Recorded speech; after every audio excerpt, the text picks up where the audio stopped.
চিরঞ্জিত তো একজন তো ফ্লেমবয়েন্ট, একজন বিরাট সুপারস্টার। বউ হারালে বউ পাওয়া যায় রে, কিন্তু মা হারালে মা পাওয়া যায়। চিরঞ্জিত মানে তো যাত্রা করে, সিনেমায় যাত্রা করে। দীপক না চিরঞ্জিত? দীপক চিরঞ্জিত কিভাবে হলো? সিনেমা অ্যাক্টিং করতে চাইনি, হিরো হতেও চাইনি। এইটা আমি ভালো বুঝেছিলাম যে পচা বাংলা ছবিতে, যে কোনো পচা বাংলা ছবি তখন কাগজ টাগজ বলছিল, তাতে আমি যদি হিরো হই, অ্যাক্টিং করি, তাহলে কিন্তু এই নামটা দিয়ে আর বাইসাইকেল থিপ বানানো যাবে না। আজকে ভাবতে পারেন বড় এটা কষ্ট। ভাবা যায়? বড় কষ্টের জায়গাও চলচ্চিত্র জগৎটা। আর বাংলার ছবি তো আরও ডেঞ্জার আছে, কারণ তার নেই বাজেট, তার স্টার নেই। প্রোডাক্টটা বানাচ্ছ যেটা, সেটা যেখানে চলে সেই দোকানগুলো উঠে গেছে। আর ফেরানোর কোনো উপায় নেই। খুব মুশকিল, খুব মুশকিল। আপনি ছবি কেন করেন না? এবার আমি ছবি করি বাবু, তোমাদের কাছে পৌঁছচ্ছে না, সেই হচ্ছে মুশকিলটা। ওই ধরনের ছবি শহরেই শেষ হয়ে যায়, ওখানেই শুরু, ওখানেই শেষ হয়ে যায়। কিন্তু মা আমি তো পরীক্ষা দেব না, এ অপরাধ তোমার মা। একদম আমার সুর দিয়ে কথা বলে না করে, ওটা এদের মধ্যে একটা ওটা মকারি আরম্ভ হলো। এটা চ্যানেল করলেই আমি বলতে পারি যে যাত্রার সম্বন্ধে যা ইচ্ছে। এ কি তুমি দেখো, এক একজন বলছে, বাচ্চা বাচ্চা ছেলে একটা করে ইউটিউব চ্যানেল করে নিচ্ছে, করে নিয়ে সবাইকে জ্ঞান দিয়ে দিচ্ছে। অনেক ছবি উঠেছে জীবনে, অনেক কথা হয়ে গেছে। তো আমার লাগবে না আর কিছু, আমার ক্যামেরা লাগবে না, আমার কথা বলার দরকার নেই কিছু, মনে হয়।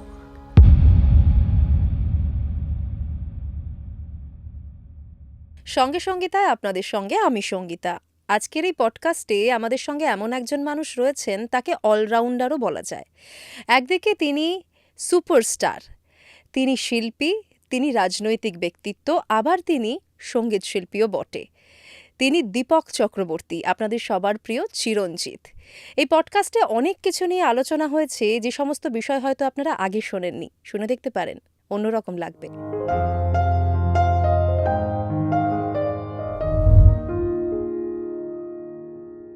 দাদা, সঙ্গে সঙ্গীতায় আপনাকে স্বাগত। হ্যাঁ। কেমন আছেন বলুন?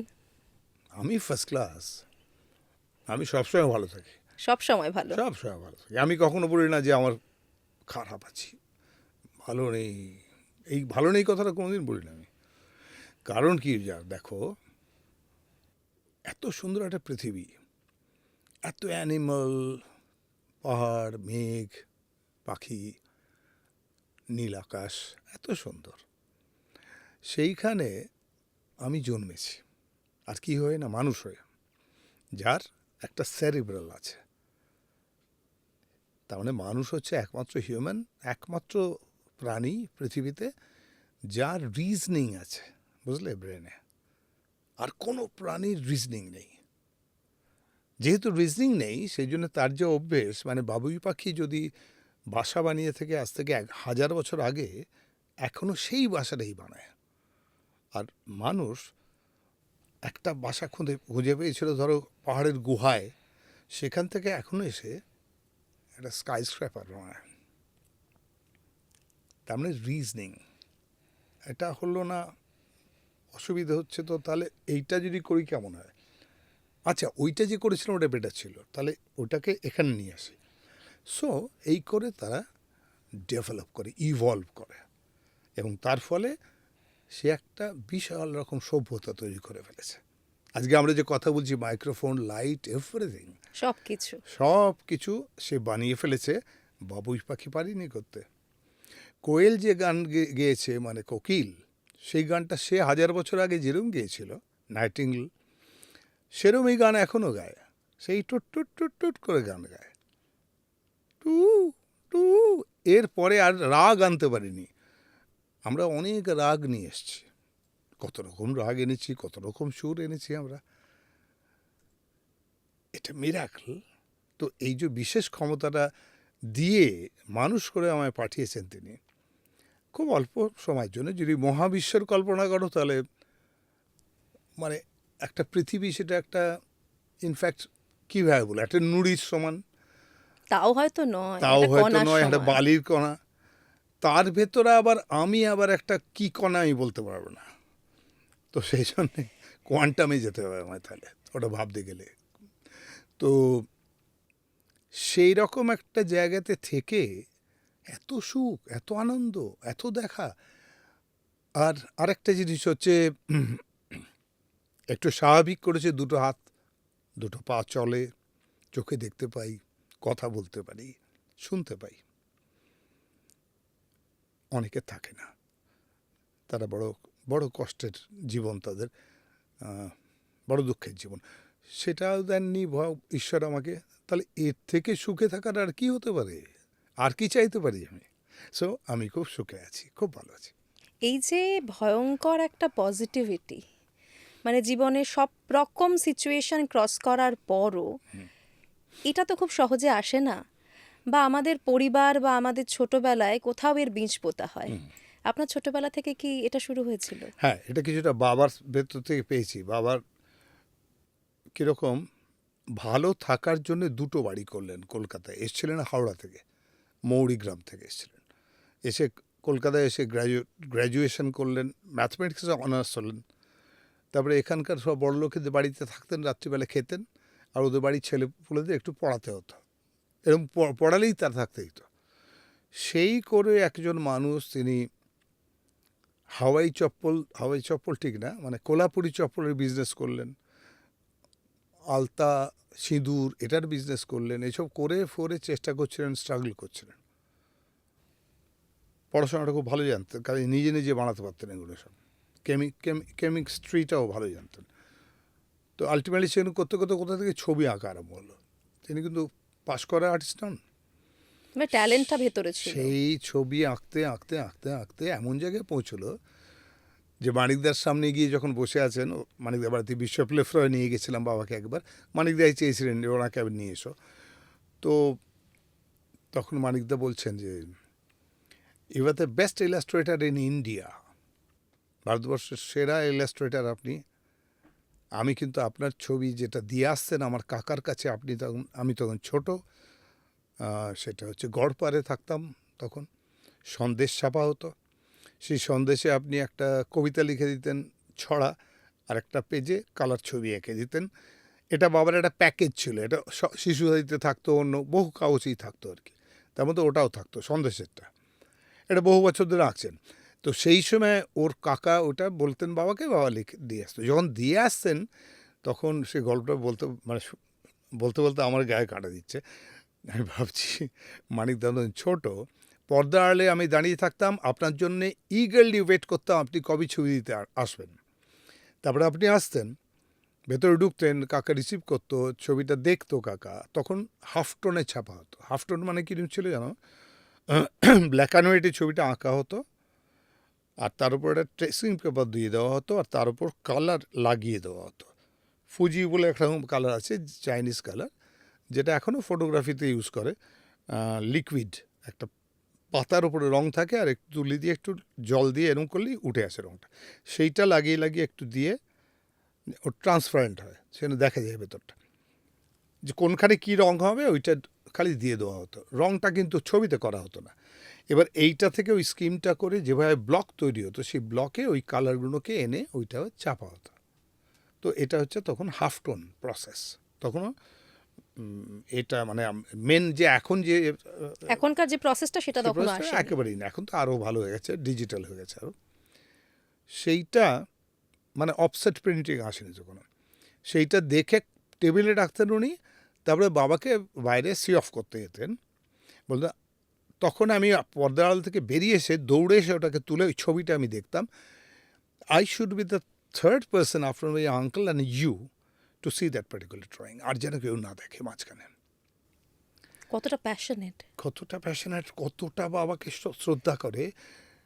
তো হঠাৎ আমি তো মানিকদার কথা শুনছি এখানে বসে, আর বাবা তো এখানে বসে আছে। তো অদ্ভুত ব্যাপার,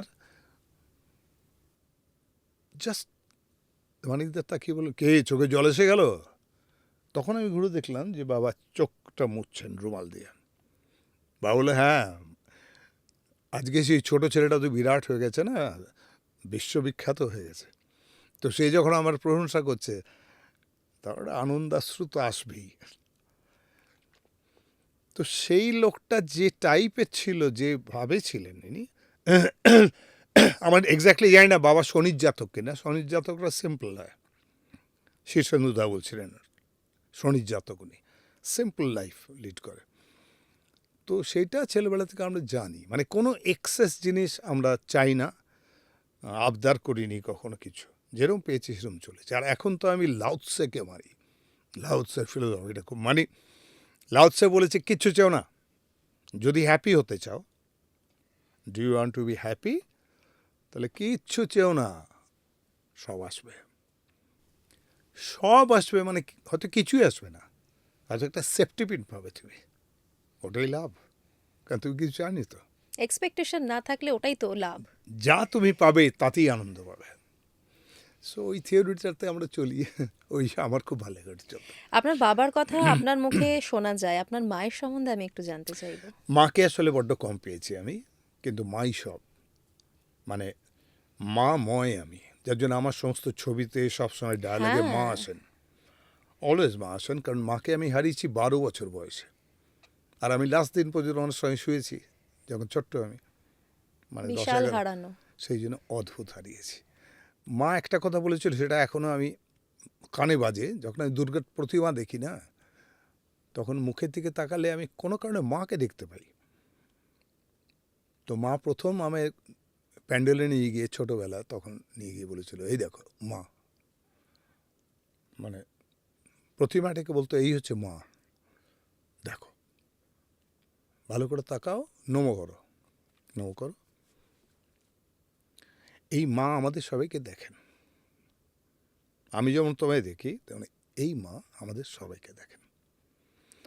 এই যে ইন্ট্রোডিউস করেছেন দুর্গা ঠাকুরকে, দুর্গা মাকে আমার কাছে, সেই জন্য এই প্যান্ডেলে গিয়ে তাকালে যে কোনো রকমই চেহারা হোক না কেন, তুমি যেভাবেই বিকৃতভাবে অন্যভাবে আঁকো তুমি প্রতিমাকে, আমি কিন্তু আমার মার মুখটা দেখতে পাই ওর মধ্যে। সো মা আমায় ছেয়ে থাকেন, যার জন্য আমি সমস্ত আমার ছবিতে এতে আমার স্ক্রিপ্ট যখন করি তখনও দেখবে আমি মানে বলা যেতে পারে আমি মা পাগল ছেলে একটা।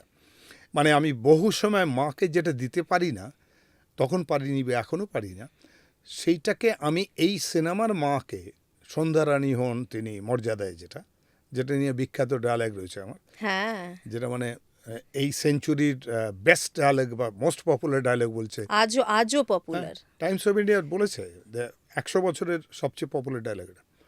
সেইটা ওই মাকে নিয়েই, মাকে মাকে মহান করে, যদিও প্রত্যেক বউই কিন্তু আলটিমেটলি মা, সেই দায়িত্বটা পালন করতে হয় একটা সার্টেন টাইমে। করতে হবে। তো সেইটা সবসময় থাকে। আরেকটা ছবি সংসার সংগ্রাম, সেখানেও মা চলে গেছে আমায় ছেড়ে যখন, সেটা লিলিদি করেছিল। তো সেইটাতে আমি তখন কাঁদছি, যখন তখন বলছি ফিরে এসো মা, বলে হাউ হাউ করে কাঁদছি। আর মা যে এটার ওপর দাঁড়িয়ে কুয়ো থেকে জল তুলতেন, সেই পাথরটাকে নিয়ে এসছি, কারণ আমি চান করছিলাম, মার ওপর দাঁড়িয়ে যখন তুলছে, মাকে বলে মা সরো সরো সরো একটু সরো, বলে কেন না, একটু সরো না, সরো, নামো পাথরটা থেকে, নামলো, ওই দেখো তোমার পায়ের ছাপ পড়ে গেছে। বলছে হ্যাঁ, বহু বছর ধরে আমি এখানে বিয়ে হওয়ার পর থেকে বাড়িতে এসেছি, এসে এই পাথরের ওপর দাঁড়িয়েই জল তুলি। তো কোনো জিনিসের ওপর যদি অনেক দিন একটা জিনিস তুমি করো, দাঁড়াও, তাহলে সেখানে পায়ের ছাপ পড়বে। তো এটা আমার পায়ের ছাপ ওই জন্য পড়ে গেছে এখানে। তবে বাবা একটা কথা বলে রাখি, এমন কিছু একটা কাজ করো জীবনে যাতে একটা ছাপ রেখে যেতে পারো, এই কথাটা আমার ডায়ালগে ছিল, আমি লিখেছিলাম। তো সে মা চলে যাওয়ার পরে ভাইয়ের কাছে আমি সে মায়ের ওই পাথরটাকে এনে পুজো করছিলাম। সো হ্যাঁ, আপনার মুভিতে আপনার এখনো পর্যন্ত যে যে ছবি আমরা দেখেছি সেখানে কিন্তু এটা খুব প্রমিনেন্ট, খুব যে মায়ের ব্যাপারটা একটা আলাদা ইমোশন আপনার রয়েছে। এটা যে আপনাকে অভিনয় করতে দেখেছে তারা কিন্তু সবাই এক কথায় বলতে পারবে। এটার সঙ্গে একটাও আছে, সেটা হচ্ছে মাদার সেন্টিমেন্ট, ইট সেলস অলসো, এটাও বিক্রি হয়। মানে আমাদের সিনেমা লাইনে বলা হয় যে মার সেন্টিমেন্টটা খুব ভালো বিক্রি হয়, কারণ কে না মাকে ভালোবাসে, মার ইমেজটা তো সাংঘাতিক, সেটা কাজেও লাগে, সিনেমার ক্ষেত্রে ব্যবসায়িকভাবেও কাজে লাগে। আর আমার তো এমনিতেই ভালোবাসি আমি, আমার যদি কেঁচুকুর থেকে উঠে দেখো তাতেও মা। ওই সেই আমি যেটা নাটক করেছিলাম প্রথমে তো স্টারে, ঘর জামাই বলে, তারপরে ওটা দেখলাম যে সব শো 200টা শো হাউসফুল যাচ্ছে, তখন আমি বুঝলাম যে এটা তো খুব মজার। আর আমি যেহেতু একটা সেটে পুরো একটা নাটককে এত বড় হিট করে দিতে পেরেছি, তাহলে এটা সিনেমা করা সহজ হবে। So I produce the film also. এই প্রথম প্রোডাকশনটাও করলাম আমি, ডিরেকশন, রাইটিং, প্রোডিউসার হিসেবে একদম সব। সাকসেসফুল প্রথমে, সাকসেসফুল। মারাত্মক সাকসেস সেই আমার সময়। আমার ছবিটা বানিয়েছিলাম 11 লাখ টাকায় তখন, কারণ সব তো তৈরি, আমার আর্টিস্টগুলো সব রেডি, 200 নাইট করা, একজন দুজনে খালি পাল্টেছিলাম। উৎপলদাকে একটু নিয়ে এসেছিলাম, সত্য বন্দ্যোপাধ্যায়কে নিয়ে এসেছিলাম, আর ইন্দ্রাণীকে নিয়ে এসেছিলাম, ইন্দ্রাণী দত্তকে। তো এই তিনজনকে একটু পাঠ পড়াতে হয়েছিল। বাকি সমস্ত আর্টিস্ট যারা, তাদের তো জলের মতো মুখস্থ ওটা। তো থিয়েটার থেকে নাকি সিনেমা কখনো সাকসেসফুল হয় না, এটাই বলা হয়েছে চিরকালের। আমি বললাম দেখা যাক এটা কী হয়। আর একটা ম্যাজিক করলাম, সেটাও, এগুলো আমার নিজের ভাল লাগে করতে, আমি এইগুলোই বলি। সেটা হচ্ছে কেঁচো খুঁড়তে সাপ বলে একটা প্রভাব আছে। হ্যাঁ, বহু প্রবাদ তো 100 কেঁচো বছর। খুঁড়তে সাপই, মানে এখন আর মানুষ ওটা বলে না যা কিন্তু। বলে ওটা জানেই না, ওরা এটাই জানে। কিন্তু একটা সিনেমা, তাতে আমার মনে হয়েছিল সাপ তো ঢোঁড়াও হতে পারে। তো সাপ ঢোঁড়া হলে তো ফোনা ফোনা তুলবে না, তাহলে কেঁচো আর সাপে কী ডিফারেন্স রইলো? একই তো হলো। সেই এফেক্টটাই হেলে আসবে সাপ, না। হেলে সাপ তো নড়বে না, তো তো কেঁচো আরও তো একই। কিন্তু কথাটার মানে তো তা বলতে চাননি যিনি প্রভাবটা বানিয়েছিলেন। তিনি তো নিশ্চয়ই বলতে চেয়েছিলেন যে একটা খুব নিরীহ আর সাপ বেরিয়ে পড়লো, মানে ফোনাওয়ালা সাপ, মানে গোখরে কেউটে বেরোলে যেটা এফেক্ট হয়। So I replaced it with কেউটে। আর কেউটে কেন করলাম, তার কারণ হচ্ছে কেঁচো খুঁড়তে কেউটে, কে কে কে অনুপ্রষ্ঠা করলাম। তো এটা একটা ভেবে নামটা দিয়ে দিলাম। অনেকে তখন আপত্তি করেছিল, এই নামটা দিও না, এটা কি সিনেমার নাম হয় নাকি? বলিউড কিন্তু এটা ফলো করেছে তারপরে, আপনি দেখতে পাবেন লক্ষ্য করলে। ওই কে কে কে প্রচুর বার ইউজ করেছে ওরা। কাহানি কিসমত কি, এরকম অনেক আছে। তো আমি বলছি এইটা তখন সুপারহিট হয়ে গেল। So I earned around 95 lakhs। আজকের দিনে 11 লাখ থেকে 95 লাখ। আজকের দিনে বসে ভাবতে পারেন, ভাবো ভাবো 90s-এ। আর আজকের চলচ্চিত্র জগৎ আজকে ভাবতে পারেন, বড় এটা কষ্ট। ভাবা যায়? বড় কষ্টের জায়গাও চলচ্চিত্র জগৎটা। এখন সিনেমা হল নেই তো। আমি একটা জায়গায় গিয়ে বলছি, মিদনাপুরে ফাংশনে, 30,000 40,000 লোক আছে। ওদের একটা ভীষণ রকম ধারণা যে আমি আর সিনেমা করি না, ছেড়ে দিয়েছি। কিন্তু আমি কিন্তু প্রত্যেক বছর ছবি করি। কিন্তু যে ছবি এখন আমরা করি, সেই ছবিগুলো গ্রামে আর যায় না। পৌঁছই তো না, কোথায় পৌঁছবে, কিভাবে পৌঁছবে? না, পৌঁছতে পারতো, কিন্তু হলই নেই, সেটা একটা পয়েন্ট। কিন্তু আমি পৌঁছতে পারতো, কিন্তু চতুষ্কোণ কে বুঝবে? ওরা বাড়িওয়ালি কে বুঝবে? এখনকার যে ছবিগুলো করি, ষড়রিপু কে বুঝবে? যেগুলো আমার হিট ছবি আছে, এগুলো আর কি, ন্যাশনাল অ্যাওয়ার্ড উইনার। তো ওদের বলছিলাম যে আপনি ছবি কেন করেন না? আমি ছবি করি বাবু, তোমাদের কাছে পৌঁছচ্ছে না, এই হচ্ছে মুশকিলটা। ওই ধরনের ছবি শহরেই শেষ হয়ে যায়, ওখানেই শুরু, ওখানেই শেষ হয়ে যায়। কিন্তু তোমরা দেখতে পারো, এই প্রজাপতি এসছে, এটা প্রজাপতি শুনেছো তোমরা? মিঠুন আমরা তো করেছে, অবশ্যই। মিঠুন করেছে, দেব করেছে, এটা তো হিট ছবি, তোমরা দেখেছো? সব চুপ করেছে। আমি কী হলো, দেখোনি তোমরা? কেন? বলে আমাদের তো হল নেই, 4টে হল ছিল, উঠে গেছে। সো এইটা খুব চিন্তার কথা হয়ে গেছে। আমাদের সময়ে 750 হাউস ছিল, 750। এখন 40টা সিঙ্গল স্ক্রিন সিনেমা, আর 60টা মাল্টিপ্লেক্স। মাল্টিপ্লেক্স ভীতি আছে, আমি এই লিখেছি এতে একটা, এই সময় লিখেছি, কদিন আগে বেরিয়েছে। মাল্টিপ্লেক্সে একটা ভীতি আছে সাধারণ বাঙালি দর্শকের। যে দর্শক নিশিপদ্ম দেখে, যে দর্শক অন্যায় অবিচার দেখে, যে দর্শক শ্বশুরবাড়ি জিন্দাবাদ দেখে, সেই দর্শকটা না মলে ঢুকতে চায় না, কারণ তাদের চটিটা ঠিক নেই, যেটা ওই সাদা মেঝেটার ফ্লোরটার উপরে ভালো লাগে না দেখতে। তার চেহারা আয়নায় এলে খুব খারাপ লাগে তার দেখতে। কনফিডেন্সটা কোথাও অভাব হয়ে যায়। তারা কোনো রকম ওই ব্র্যান্ডেড ড্রেসের দোকানে ঢুকতে পারে না, কারণ ওগুলো তারা পরে না। নট দ্যাট তাদের কাছে টাকা নেই, সে হয়তো মাছ বিক্রি করে, মাছওয়ালা, সে হয়তো আলু বিক্রি করে, অনেক টাকা হয়তো পকেটে আছে, 5,000 টাকা পকেটে আছে হয়তো, কিন্তু তার 250 টাকা 300 টাকা দিয়ে ছবি দেখার ইচ্ছেটা নেই। এবার হলটা যখন খোঁজও সে যদি করে, তাহলে তাকে কি বলবে? একটা হল আছে এখানে শুনেছি, কী গো নাম কী গো? মালতী, শিবানী, ইন্দিরা, জয়া। তাহলে কি মাল্টিপ্লেক্স? সেটা আবার কী জিনিস? ও তো বুঝতেই পারে না, মানে ডিটাচ তো, ওর থেকে আলাদা। ওর জীবনযাত্রা, ওর জায়গাটা, এডুকেশন, সব কিছুর থেকে আলাদা। ওর বাড়িতে হয়তো একটা চেয়ার নেই, আর সেখানে যখন হলে ঢুকতো তখন চেয়ারে গিয়ে বসতো যখন, তখন একটা অদ্ভুত প্রিভিলেজড মনে হতো। যখন আমরা সরে গেলাম সিনেমা থেকে, আমরা সরে গিয়ে টিভিতে ঢুকে গেলাম বাড়িতে, তখন তো ও ওখানে বসে দেখছে, আবার একজন এসে বলছে এই উঠুন তাহলে, এই টিকিটটা আপনার, আসার এসে দেখছে লাইট, উঠুন, এটা আপনার সিট না, আপনি ওদিকে সিট আছে, যান ওদিকে চলে যান, বলে আপনি বসুন। তাকে বলছে আপনি বসুন, এ কি রে আপনি বসুন, মানে আপনিই তো বলে না কেউ ওকে। শেষ ওখানে বসলো, একটা চেয়ারে বসলো, তার বস্তির বাড়িতে কোনো চেয়ারই নেই, প্রথম কথা চেয়ার, তারপর হচ্ছে রিজার্ভ চেয়ার। ওকে, মানে তার জন্য তার জীবনে রিজার্ভেশন বলে কোনো জিনিস নেই, সেখানে রিজার্ভ চেয়ার।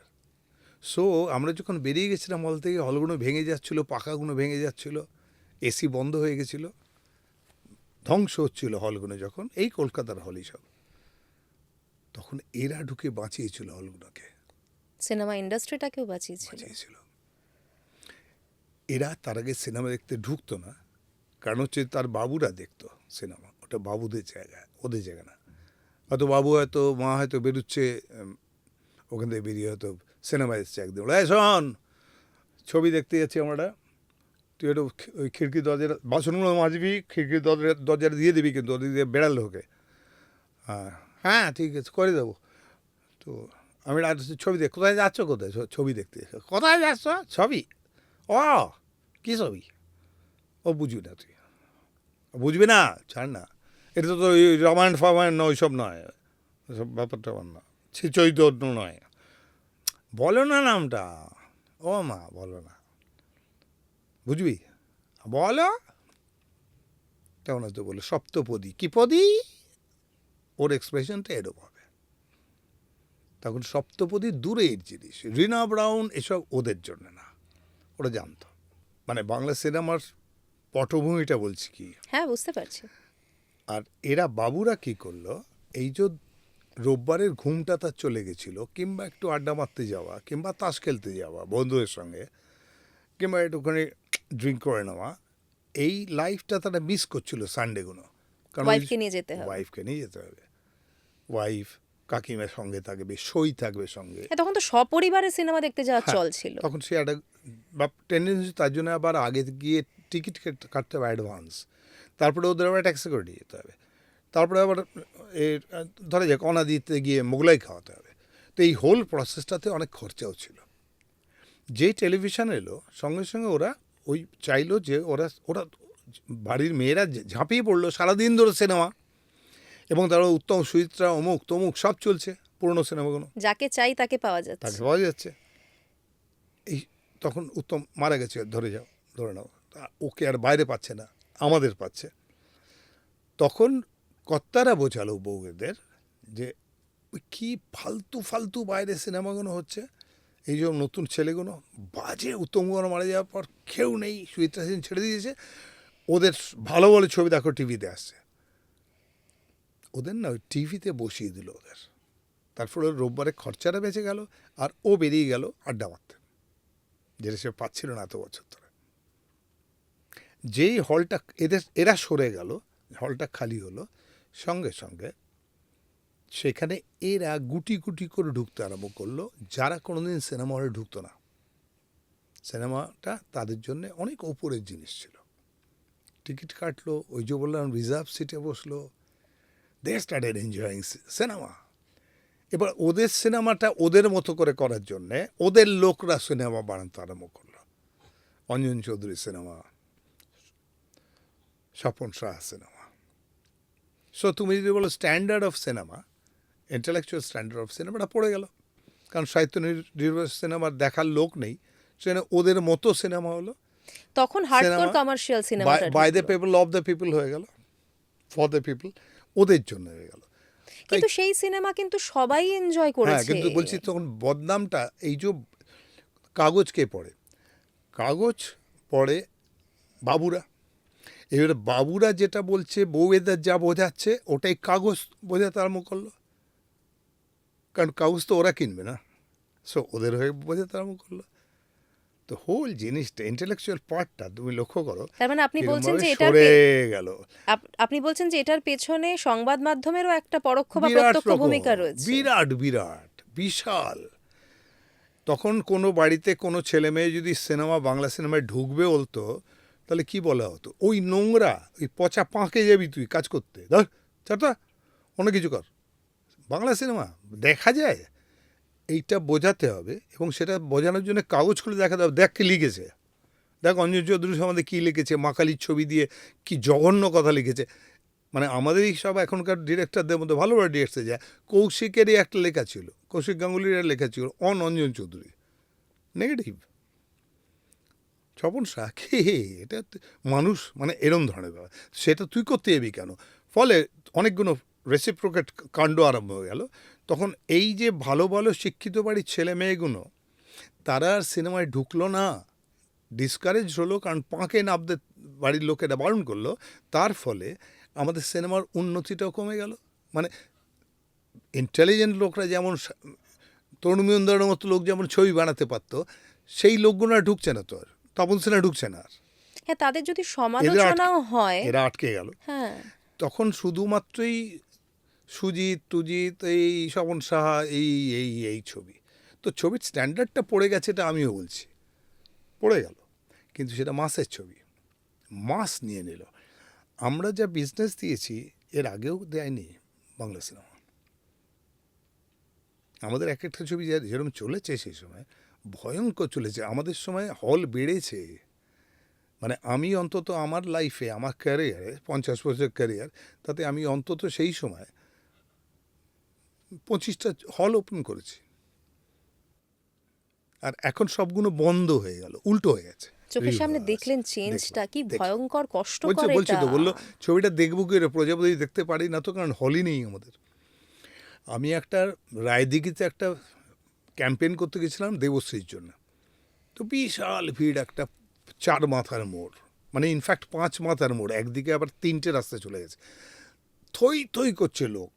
আমি জানি না কত লোক, 60-70 হাজার লোক হয়ে যাচ্ছে, উঁচু একটা মাঝখানে করে দিয়েছে স্টেজ। কিন্তু আমি তো ঢেকি, আমি তো গেলে সেই ধান ভাঙতেই হবে, Dialogue বলতে হবে। ডায়ালগ তো বলতেই হবে আমাকে। তো আমার স্পিচ হয়ে গেছে। আর তখন দেবশ্রী আসেনি, দেবশ্রী আর নয়না ছিল আগের জায়গাটায়, যেটাতে আমি করে বেরিয়ে এসছি। ওরা তখন ওই ওই ওই জায়গাটা ছিল আর কি, আসবে। তো এখানে আগে পৌঁছে গেছি, হই হই কাণ্ড চলছে, চিৎকার মেয়েছি খুব হচ্ছে। তো তখন আমি চতুষ্কোণ করেছি, চতুষ্কোণ খুব ভালো যাচ্ছে, মানে শহরে তো খুবই ভালো যাচ্ছে, দুর্গাপুর এই ধরনের জায়গাগুলো যাচ্ছে, মাল্টিপ্লেক্সের ছবি, ওটা ভালোই যাচ্ছিল। তো সেখানে উঠে তারপরে বললো এবার ডায়লগ বলতে হবে। আগে পলিটিক্যাল স্পিচ যা দেওয়ার দেবশ্রীর জন্য দিয়ে দিয়েছি, দিয়ে তারপরে বলে বলতে হবে। বললাম ঠিক আছে, ডায়লগ বলবো। ডায়লগ হচ্ছে, এমন ভিড় হয়েছে যে নতুন কনস্ট্রাকশানে, ওতে উইক কনস্ট্রাকশান করে না একটা, ওখানকার বাড়িগুলো এটা কিছু করলো, ওটা এ করলো, ঢালাই করলো, আবার 4টে খুঁড়ি দিল, দিয়ে এটা ঢালাই করলো, এরকম তো বাড়ি বানায় ওরা, ডিজাইন বাড়ি নয়। তা সেরকম একটা কনস্ট্রাকশানের ওপরে লোক উঠে গেছে। আমি তাদের এখান থেকে মাইক নিয়ে বলছি, তোমরা ওইখানে উঠো না, ওটা খুব রিস্কি হয়ে গেছে, ওর পাঁচিলও হয়নি এখনও, আর এত ওপরে একটু ভেঙে পড়লে মুশকিল হয়ে যাবে, বাবা গাছ থেকে নামো, এইসব বলছি আমি। সেরকম ভিড়ে বলছি আর কি। যেদিকে যাই সেদিকেই রাস্তা, এদিকে এলে রাস্তা, এদিকেও পেছনেও রাস্তা চলে গেছে, ওদিকেও রাস্তা চলে গেছে, এদিকেও রাস্তা, ওদিকেও, মানে সাংঘাতিক একটা জায়গা। বললাম ঠিক আছে। আমি একটা ছবির ডায়লগ বলছি, এই ছবিটা এখন ভীষণ ভালো চলছে কলকাতায়। আমি দুর্গাপুরেও গেছিলাম এই ছবিটার জন্য। এই ছবিটা ন্যাশনাল অ্যাওয়ার্ড পেয়ে গেছে। ছবিটার নাম হচ্ছে চতুষ্কোণ। তুমি ভাবতে পারবে না, এই যে বিশাল জনতার হইচইটা, যেই চতুষ্কোণ বললাম নামটা, পুরো জায়গাটা না শ্মশান হয়ে গেল, কোনো মানুষই নেই মনে হচ্ছে, নিস্তব্ধ। মানে ওদের কাছে মনে হয়েছে এটা কি? আমি বললাম যে, তার থেকে ডায়লগ বলি, খুব ভালো ডায়লগ আছে একটা, একটা মানে একটা হুইসপারিং ডায়লগ আছে বলি, মানে সফিস্টিকেটেড। আমি আছি, অপর্ণা সেন আছে, আমার হিরোইন এসব। কোনো আওয়াজ নেই। বলবো ডায়লগটা? আমি তো বুঝতে পারছি কী হচ্ছে, ডায়লগটা বলছি না কিন্তু। বলি কে বলি, মনে হচ্ছে মারা গেছে লোকগুলো, কেউ বেঁচে নেই। আবার বললাম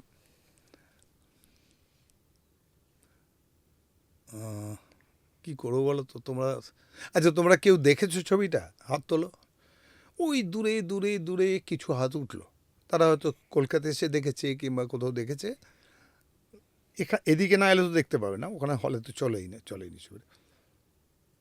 গুনলে হয়তো ধরছি 17টা হাত দেখতে পেলাম। তাহলে বুঝতে পেরেছি তোমরা এখনো দেখোনি ছবিটা, না? সেই জন্য খুব ভালো ছবি, দেখো কিন্তু পেলে। তাহলে কি বলবো, কেঁচো করতে থেকে না পুরো ফাটলো। পুরো অঞ্চলটা, ওই 50,000-এর একটা দর্শক, আমি এটা ভিডিও করেছিলাম, পুরো ভিডিও আছে আমার কাছে, দর্শক কী ছিল। পুরো দর্শকটা না ঝুম করে ফেড়ে গেল, মানে হ্যাঁ এরকম একটা। তারপরে অ্যাজ ইউজুয়াল আমার যা ডায়ালগ 3-4টা বলি, তারপরে আরও বলতে চাই, বলতে আর বলবো না, পয়সা দেয়নি এরা ডায়ালগের জন্য, বলবো না। আমি পলিটিক্যাল তো, বিনা পয়সা এসেছি আমি, এটা আর বলবো না। বলে টলে আমি নেমে গেছি, তখন ওরা পৌঁছোয়নি, আর আমায় নামতে দেবে না যতক্ষণ না ওরা আসছে। এই ভিড়টাকে ঠেকানোই মুশকিল হয়ে যাবে না। তারপরে আর কিছুক্ষণ রইলাম, তারপরে দেখছি ওদের গাড়ি এসছে, ওখানে নয়নার এসছে, তখন নেমে গেলাম। তো এগুলো সব এক্সপেরিমেন্ট করিয়ে, মানে দেখি যে চতুষ্কোণ ফেললে কি হচ্ছে শহুরে।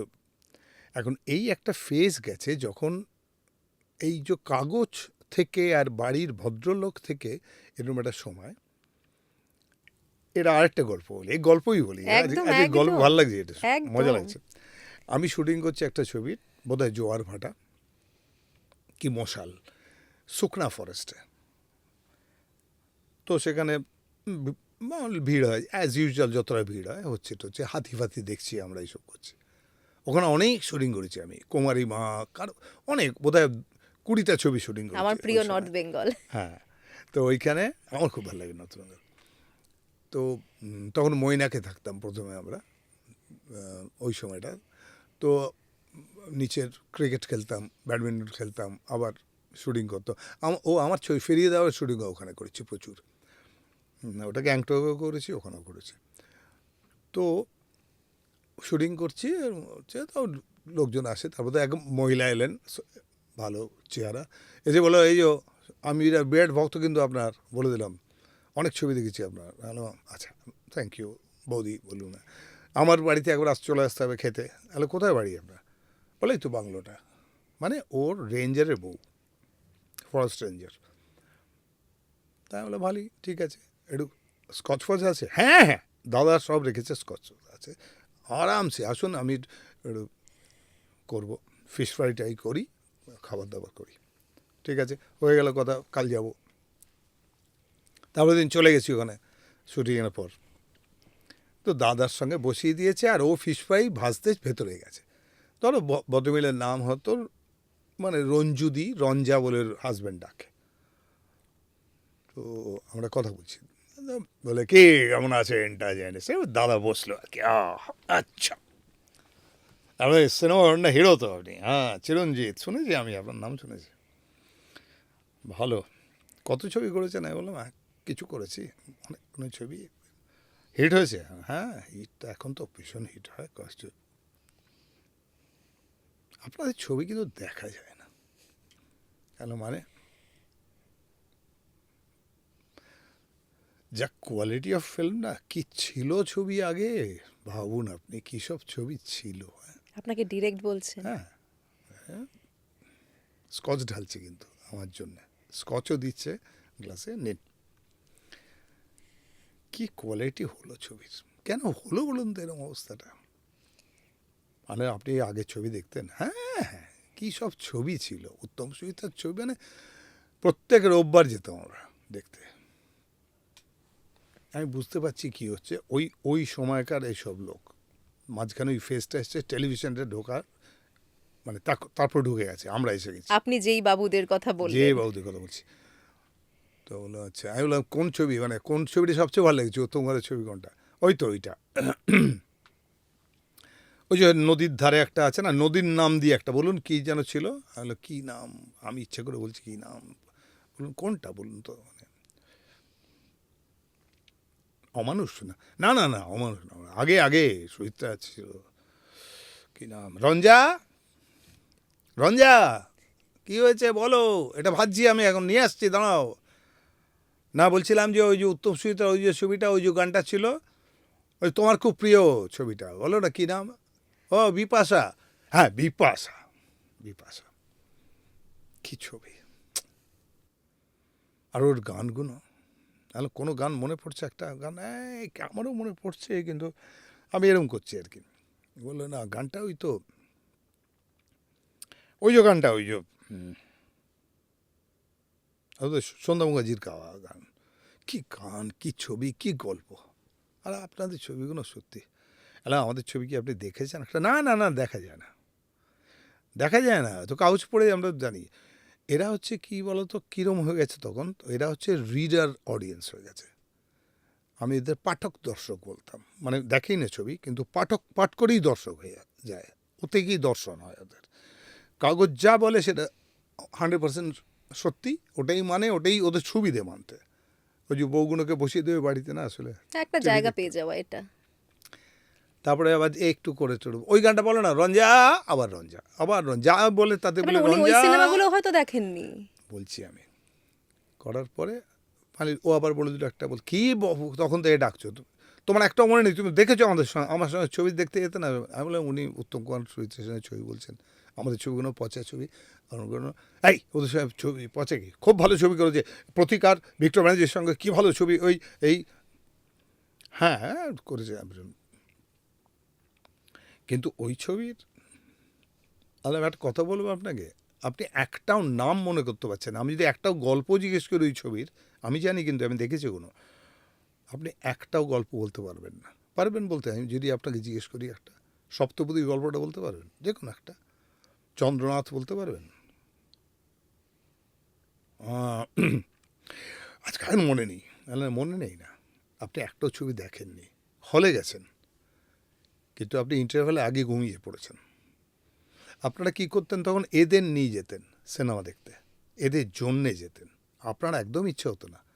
আপনি সারা সপ্তাহ খাটেন, অফিস করেন, রোববারে ঘুমন, দৌড়ার রেস্ট নেবেন, তো রেস্টটা কী হবে, এদের তো নিয়ে যেতে হবে আপনাকে, এটা তো ছাড়বে না, কারণ একদিন ওদের ওদের এন্টারটেনমেন্ট একদিনের জন্য।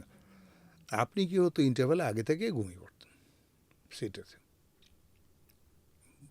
বৌদি মানে ভদ্র মেলে বলছে, রঞ্জা বৌদি বলছে, একদম ঠিক বলেছো ঠাকুরপো, একদম কারেক্ট বলেছো, একটাও ছবি দেখতো না, সবসময় ঘুমোতো। একদম কিরম মজা, দেখুন আপনারা সবসময় দেখতেন না ছবিগুলো, সেই ছবিগুলো দুর্ধর্ষ, আর যে ছবিগুলো আপনি দেখেনইনি সেগুলো অখাদ্য। এ হচ্ছে আপনাদের মুশকিল, আপনারা হলেন পাঠক দর্শক, আপনারা কাগজ পড়ে বুঝে যান ছবি কি। এখানে আমি কিন্তু একটা কথা বুঝতে পারছি দাদা, সংবাদ মাধ্যম কিন্তু পুরো ভিলেনের রোল প্লে করেছে। হ্যাঁ, করতে বাধ্য, সংবাদ মাধ্যমের কোনো দোষ নেই। সংবাদ মাধ্যম যদি কোনো কারণে আমাদের ছবিকে ভালো বলে, তাহলে ওকে নিয়ে যেতে হবে, ওদের দেখাতে আবার, বুঝতে পেরেছ? দে আর দ্য বায়ার, ওরা তো কাগজের, ওরাই পৃষ্ঠপোষক, এরা তো কাগজ কেনে না, এই নিচের দর্শকটা, এটা তো পড়ে না, এটা তো এ নয়, মানে শিক্ষিত নয়, এই গ্রুপটা নয় সেই ধরনের, রিয়েলি এরা কাগজ কেনে, যদিও বা কেনে হয়তো পলিটিক্যাল সাইডটা দেখে, কাগজটা নিয়ে দেখে, হ্যাঁ, চায়ের দোকানে রাখা থাকলো সেখান থেকে চায়ের দোকানে গিয়ে। কিন্তু বায়ার যারা, তারা হচ্ছে এরা, আর এদের তো ফিট করতে হবে, লোকটার মন তো রাখতে হবে, তার সুবিধা দেখতে হবে আমায়, সেই সুবিধাটা কি, বউকে বাড়িতে রেখে দাও, একটা দারুণ জায়গা বললেন, কিন্তু আপনি এরকম ভাবে মানুষ ভাবেনি, না ভাবেনি, কেউ ভাবেনি, কেউ আজকে কাউকে জিজ্ঞেস করলে আমাদের লাইনেও কেউ বলতে পারবে না। এই যে ডিজিটাল হয়ে গেছে সিনেমা, তুমি কোনো একজন টেকনিশিয়ানকেও জিজ্ঞেস করো তো, কেন আমাদের, তুমি কি জানো এটা, যে আগে আমাদের ফ্রেম কততে যেত সিনেমার? না, এটা আমার 24 ফ্রেমে, সেকেন্ডে 24 ফ্রেম হচ্ছে সিনেমার নিয়ম সারা পৃথিবী জুড়ে। সেই অনুযায়ী ক্যামেরা তৈরি হতো, সেই অনুযায়ী প্রজেক্টর তৈরি হতো সারা পৃথিবী জুড়ে এত বছর ধরে। যখনই ডিজিটাল করলাম, আমরা নিয়ে এলাম, তখন সেই ফ্রেমটা 25 হয়ে গেল, 25 ফ্রেম হয়ে গেল। তার মানে একটা ফ্রেম বেড়ে গেল। ওয়াই? কেন?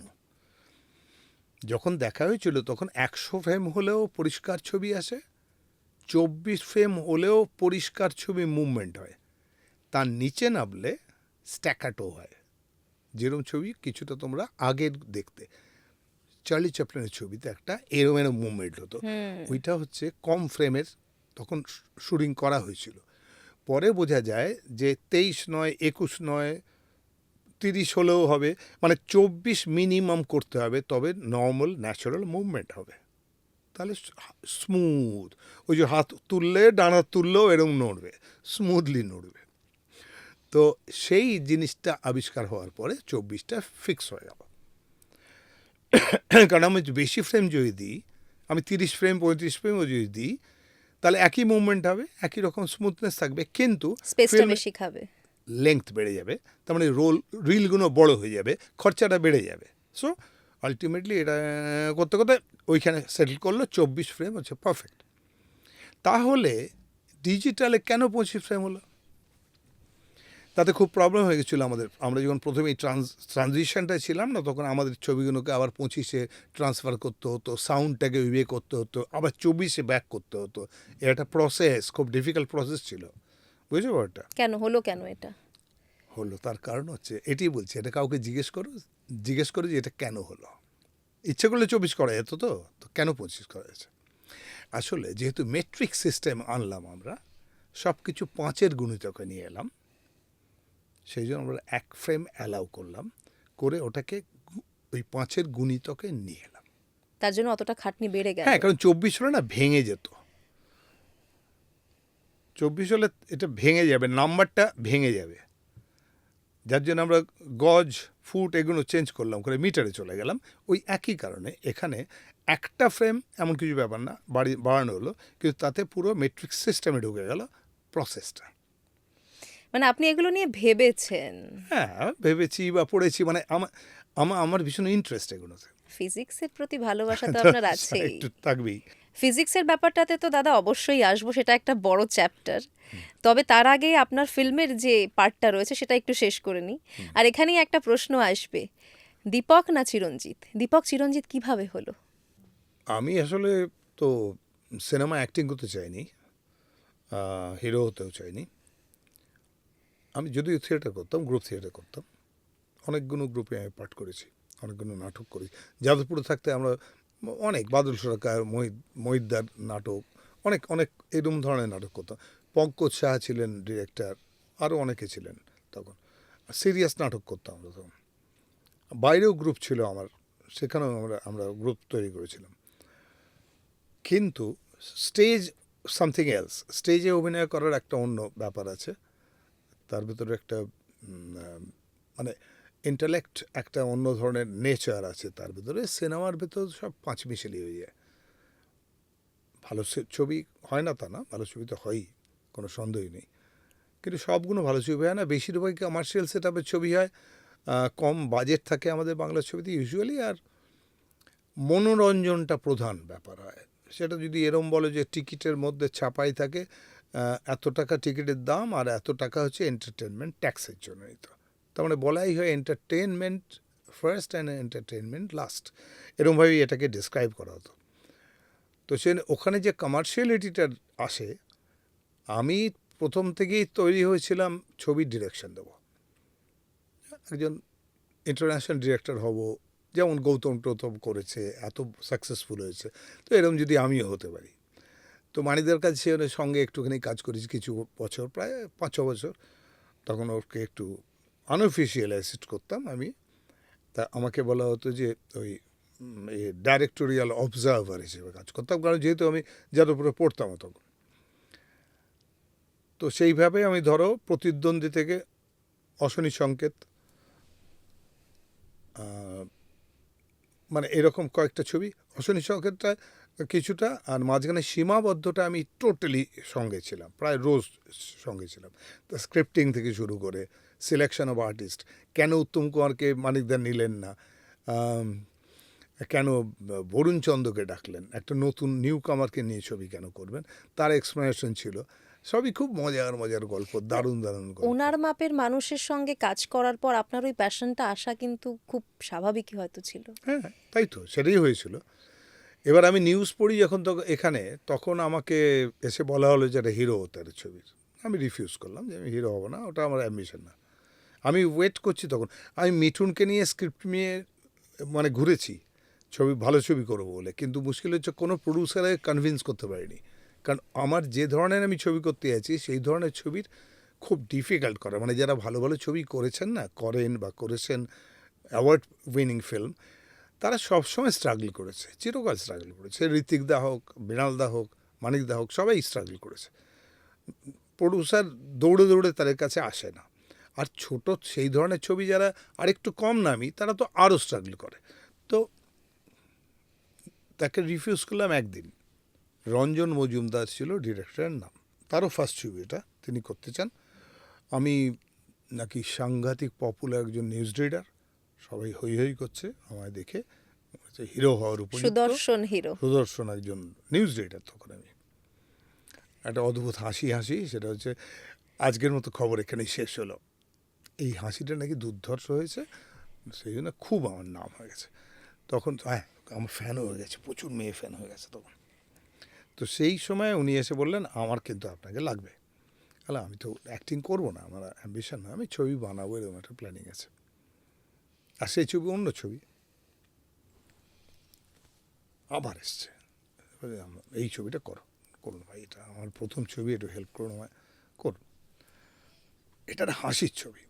আচ্ছা, এই রঞ্জন মজুমদার, মানে গল্পের ভেতর গল্প এত আছে না। রঞ্জন মজুমদার ছিলেন চঞ্চল পটুয়া বলে, তিনি জার্নালিজম করতেন। ঘরোয়া জলসায় কাগজ ছিল, পত্রিকা ছিল, তাতে সিনেমারই ওপর তিনি লেখাটাও লিখেছেন। তিনি এতে কাস্টিং হয়ে গেছে দুটো বাড়ি, একটা সত্যদা, একটা বুড়োদা, মানে তরুণ কুমার, একটা সত্য বন্দ্যোপাধ্যায়, দু বাড়ির মালিক, একজনের ছেলে একজনের মেয়ে। এই দুজনের মধ্যে প্রেম হবে, আর ওই দুজনের মধ্যে থেকে থেকে প্রচণ্ড ঝগড়া হয়, মার পিঠ প্রায় দু বাড়ির মধ্যে হয়ে যায়, মুখ দেখা থেকে বন্ধ, আবার ভাব হয়ে যায়, এরকম টাইপের একটা গল্প। সেই ছবিটাতে হিরো আমি হলে আইডিয়াল হয় বলছে। তনিমা বিশ্বাস বলে একটি মেয়েকে হিরোইন নেওয়া হয়েছিল। সে খুব একটা ক্যারিয়ারে খুব একটা সাকসেসফুল হয়নি, দু একটা ছবির মধ্যে আর করেনি। তবে তো আমি বলবো আচ্ছা ঠিক, তো গল্পটা কি? এই ডিরেক্টরের মজা হচ্ছে, সে যখন গল্প বলে তার হাসির গল্প, তো সে বেশি হাসে, গল্প কম বলে, তো গল্পটা খুব মজা।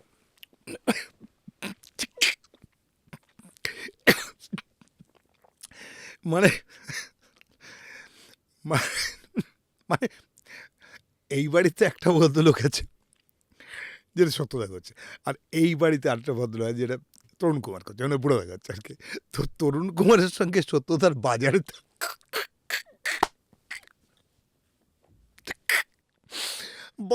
দেখা হয়েছে। মানে ও, এইটা হচ্ছে তার অভ্যেস। কি সাংঘাতিক! মানে পুরো গল্পটা আমায় যেদিন বলল, সেদিন প্রায় ওর 6 ঘন্টা লেগেছিল বলতে গল্পটা, কারণ পুরোটাই হেসেছিল। তাহলে তো 5 ঘন্টা হাসি। হ্যাঁ, এরম একজন ডিরেক্টর হলো। তো সেই ছবি করলাম, প্রথম ছবি আমার হলো আর কি। এই ছবি করার সময় যেটা প্রধান প্রবলেম হলো সেটা হচ্ছে, এই যে দীপককে, তো পারসেপশন বলে একটা কথা আছে, নিশ্চয়ই জানো তোমরা। পারসেপশন ইজ, একটা লোককে তুমি রোজ দেখো বাড়ি থেকে, তোমার উপরের ফ্ল্যাট থেকে বেরিয়ে সিঁড়ি দিয়ে নামে বা লিফট দিয়ে নামে, তোমার সঙ্গে নামে, কিন্তু একটাও কথা বলে না, আবার বেরিয়ে যায়, আবার আসে, ঢোকে। ওই বাড়িতে যখন কোনো পুজোর হয়তো কিছু নিচে পুজো হয়, সেখানে সে আসে, কোনো কথা বলে না। তো তাহলে পারসেপশনটা কী হচ্ছে লোকটা সম্বন্ধে? 1 বছর ধরে দেখছো যে লোকটা অত্যন্ত সিরিয়াস লোক, কিছু কথা বলে না, হয়তো ভীষণ introvert. This is the perception, তৈরি হয়ে গেল তোমার। জিতেন্দ্র কিরম ছবি করে, এরম একটা ছবি করে, এরম হাত করে, এরম নাচে, এসব করে, এটা একটা পারসেপশন হয়ে গেল। এই আর্টিস্টটা এই করে, এরম সাজে, এরম পাঠ করে। এই যে লোকটাও নিচে যায়, পরে তুমি একদিন জানতে পারবে, হয়তো জানতে পারলে, যে এ একজন বিখ্যাত stand up comedian. Comedian, just মেলানো যাবে না। একদম মেলানো যাবে না। এবার তার কমেডি দেখতে গিয়ে তুমি যদি কোনো কারণে গিয়ে সবাই হাসছে কেন বুঝতে পারছো না, মানে লোকটাকে তোমার তো বোরিং লাগে, চিরকাল 1 বছর ধরে দেখছো, সে তো কথাই বলে না, মানে কি হলো একটা লোক, তো উদ্ভট মানে, কিন্তু হ্যালো বললেও হ্যালো বলে না, এরম। এর কমেডিটাও তুমি এনজয় করবে না, মাইন্ডেড ভালো করে মনে করো, যাতে সবাই হাসছে তুমি হাসছো না, হাসি পাচ্ছে না তোমার, কারণ তোমার পারসেপশন হচ্ছে এই লোকটা সিরিয়াস লোক, এ হাসতে পারে না। আমার ব্যাক অফ দ্য মাইন্ডে ওটা হয়তো কাজ করবে তখন। হ্যাঁ, that is called perception of a person or a thing. Even একটা জিনিস সম্বন্ধেও হতে পারে, একটা জিনিস দিয়ে একটা জিনিস করে, কিন্তু সেই জিনিসটা দিয়ে আরেকটা লোক আরেকটা কাজ করছে, তুমি ভাবতেই পারছি না এই দিয়ে এটা করা যায় নাকি, মানে ব্যাপারটা এরম। তেমনি জিতেন্দ্র যদি একটা পথের পাঁচালী তৈরি করে ফেলে, কথার কথা বলছি, জাস্ট এক্সাম্পল হিসেবে বলছি, তাহলে ওই পথের পাঁচালীর এত ক্রিটিসিজম হবে, এত দোষ ধরবে মানুষ, যে ভাবা যাবে না, এবং সবাই বলবে এটাও বানায়নি, এটা তো বানায়নি, অন্য কাউকে দিয়ে বানিয়ে এটাও নিজের নামে নিচে পয়সা আছে কিনে নিয়েছে, সেই ছেলেটাকে ঠকিয়ে দিয়েছে যে করেছে এটা। যখন রিনাদি প্রথম একটা ছবি করলো, তখন বলা হলো এটা ও বানায়নি, এটা অন্য কেউ করে দিয়েছে, মানিকদা স্ক্রিপ্ট করে দিয়েছে, কত কিছু বলা হলো, কিন্তু সবই ওর করা। So this is called perception. তো ওইটা আমার মাথায় ছিল, আমার মনে হচ্ছিল কালকুট লেখে যখন, তখন অমৃতকুম্ভের সন্ধানে লেখে, এটা বুঝে শুনেই সমরেশ বোস ওই লেভেলটা একটু ক্লাসিক রাইটিংয়ের জন্যে ও একটা অন্য নাম নিয়েছিল। আর যখন সে প্রজাপতি লেখে, বিবর লেখে, বা ওই ধরনের যত লেখা লেখে, সেটা সমরেশ বসুই লেখে। So I opted for a second name, কারণ আমি যদি পরে সিরিয়াস ছবি করব, যেটা আমার অ্যাম্বিশন, যেটা প্রথম থেকে আজও পারিনি করতে ঠিক মতো হয়তো, কিন্তু সেটা পৌঁছইনি হয়তো আমি, কিন্তু আমার আইডিয়া ছিল ওটাই তো আমি হব। আমি তো একটা কিছু করা শোয়া ফেরা হয়ে যাও, কিছু একটা ব্যাপার হয়ে যাবে, ইন্টারন্যাশনালি বিরাট ব্যাপার হয়ে যাও। সেইটা করতে গেলে আমাকে আমার নামটাকে তুলে রাখতে হবে, ফ্রেশ রাখতে হবে। তখন আপনার বয়স কত? তখন 21 বছর বয়স হবে। তো আমার মাথায় এলো যে এই perception is a very important thing, যেটা আগে বোঝালাম, যে এ যদি এটা করে, এটা যেমন এখনও আমি যত কিছু করি না কেন, যেভাবেই তত কিছু বোঝাই তোমায় যদি এখন আমি কোয়ান্টাম ফিজিক্সও সম্বন্ধে বলি, তারপরেও তুমি বলবে দাদা আপনার ওই ডায়ালেক্টটা একটুখানি বলে দিন দর্শকের জন্য। বউ হারালে বউ পাওয়া যায়, মানে আলটিমেটলি ঘুরে চিরঞ্জিত কিন্তু বউ হারে যায়, বউ পায়ে আসবে, আর বেদের মেজস্টার আর গান গাইতে বলবে 1 লাইন। না, চিরঞ্জিত তো হিউজ সাকসেস, এটা নিয়ে তো কোনো হ্যাঁ, কথা কিন্তু হবে কিন্তু না। না বলছি, কিন্তু ওর ইমেজটা পারসেপশন সম্বন্ধে বলতে গিয়ে বলছি, সেটা যে কোনো জায়গায় আজও এই দুটোকে আমায় বলতেই হবে, এরকম একটা ব্যাপার আছে। যে কোনো পডকাস্টে বলতে হবে, যে কোনো ইন্টারভিউতে আমায় একবার বলতে হবে। আমি যদি না বলি, আরেকজন বলে দেবে আমারটা, আমি ডায়ালগটা বলে দেবে আমার। সেদিন এই কদিন নাকি এতে পাক হোটেলে একটা আমার ছিল, অ্যাওয়ার্ড দিচ্ছিল আমায়, গুরুদত্ত অ্যাওয়ার্ড পেলাম সেখানে কোথায় আমি। তো সেখানে সব ছিল, বাবু ছিল, মানে সন্দীপ রায় ছিল, গৌতম ছিল, অনেকে ছিল, সবাই ছিল, উষা উত্তুপ ছিলেন, সবাই ছিলেন, তারা অ্যাওয়ার্ড পাচ্ছিল। সেখানেও যে অ্যানাউন্স করলো, সে আমার এই ডায়ালগটা বলে দিলে অ্যানাউন্সমেন্টের সময়, মানে ওটা ছাড়া আইডেন্টিফাই হচ্ছে না, ফাইড হচ্ছে না চিরঞ্জিতরা। কিন্তু চিরঞ্জিত ওটা নয় শুধু, তো না।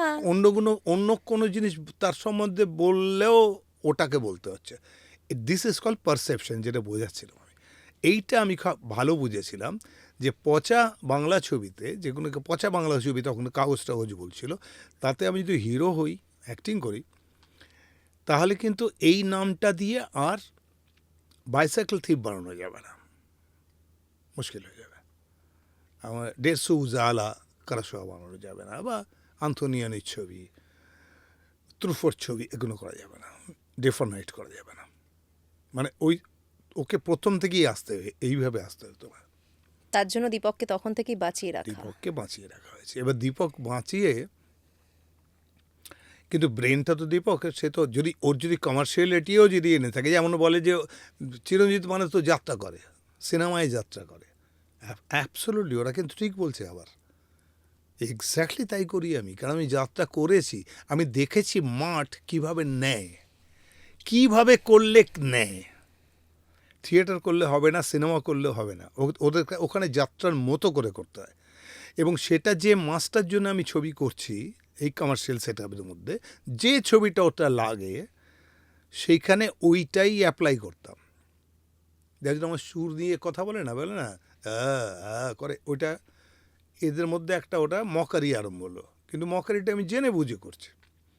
মানে আপনি নিজেও খুব ভালো করে জানতেন। দীপক ওইভাবে কথা বলে না, দীপক তো একদমই নয় কথা বলে না, কিন্তু আমি ওটাকে করছি কারণ যাত্রায় মা বলে ঢুকতে গেলে মা এইভাবে ঢুকতেই হবে, কারণ দূরের লোক পর্যন্ত শোনাতে হবে।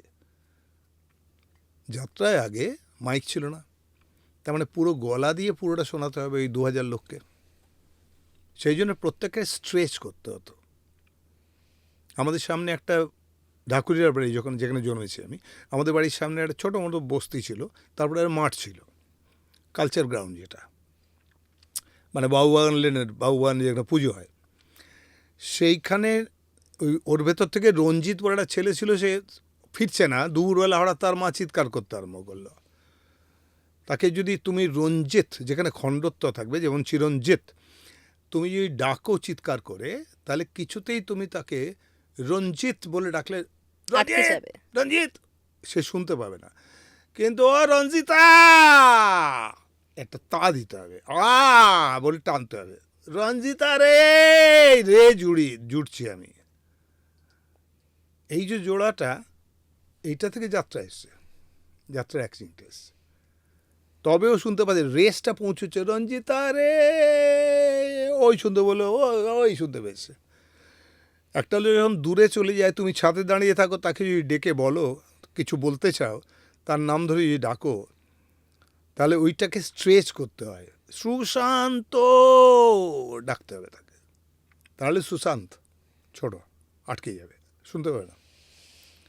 সো এই আইডিয়ার থেকে যাত্রা সৃষ্টি, যাত্রার অ্যাক্টিংটা সৃষ্টি হয়েছে, যে লোককে শোনাতো ওদের গলা দিয়ে। আপনি তো যাত্রাতেও সুপারস্টার। হ্যাঁ, এটা আর কিছু না, ওটা এমন কিছু না, ওটা সিনেমায় বলে ওটা সুপারস্টার। তো যাই হোক, ওটা হচ্ছে এই জিনিসটা যে আমি সিনেমাতে ইউজ করলে ওদের ভালো লাগবে ওই দর্শকটার, সেটা আমি খুব ভালো বুঝে গেছিলাম। So these are all technical parts. এটা কিন্তু এক্সপার্ট আইডিয়াস থেকে আমি এগুলো করেছি। হিউম্যান সাইকোলজিকে হ্যাঁ, বুঝে। কিন্তু সেটা তো আমি বাড়িওলিতে করবো না, সেটা তো চতুষ্কোণে করবো না, সেটা ষড়রূপিতে করবো না, সেটা কি বলে ওটা সেদিন চৈত্র মাসে করবো না। যে ছবিগুলো আমি ভালো বলে মনে করছি, মানে যে ধরনের ছবি আমি পাঠ করেছি সেগুলো। সো এগুলো সবগুলো বুঝে শুনেই দীপক করে।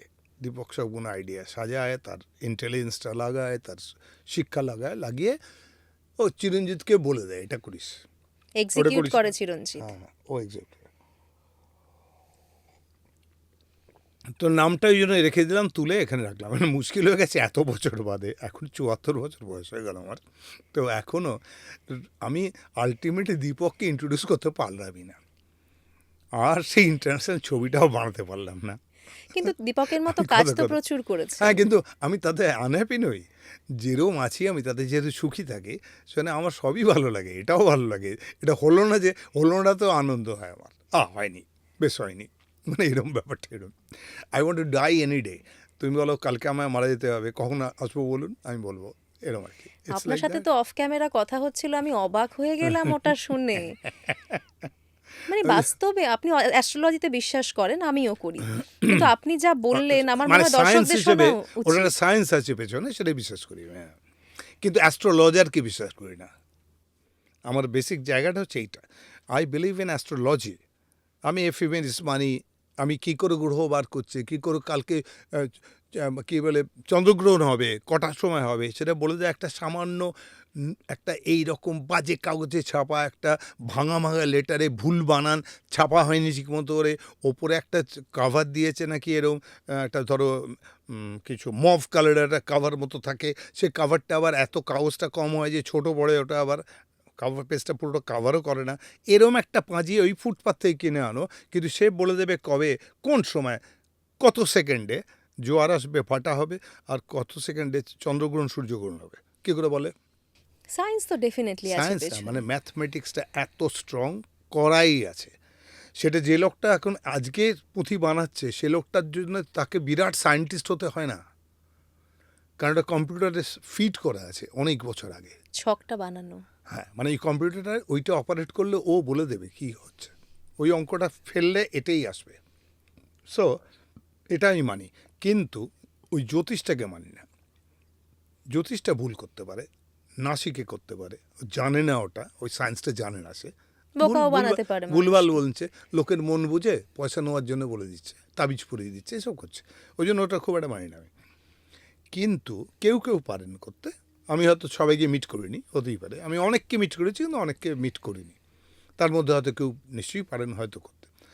এরম একজনকে হঠাৎ একটা মজা করতে গিয়ে যে তারা ভুল শুনেছিলাম, তারা নাকি একটা আঙুলের ছাপ দিয়ে বলে দেয় সব কিছু। তা আমার বাড়ির পেছনেই বসন্ত রায় রোডে একটা বাড়িতে শুনলাম তারা আছে।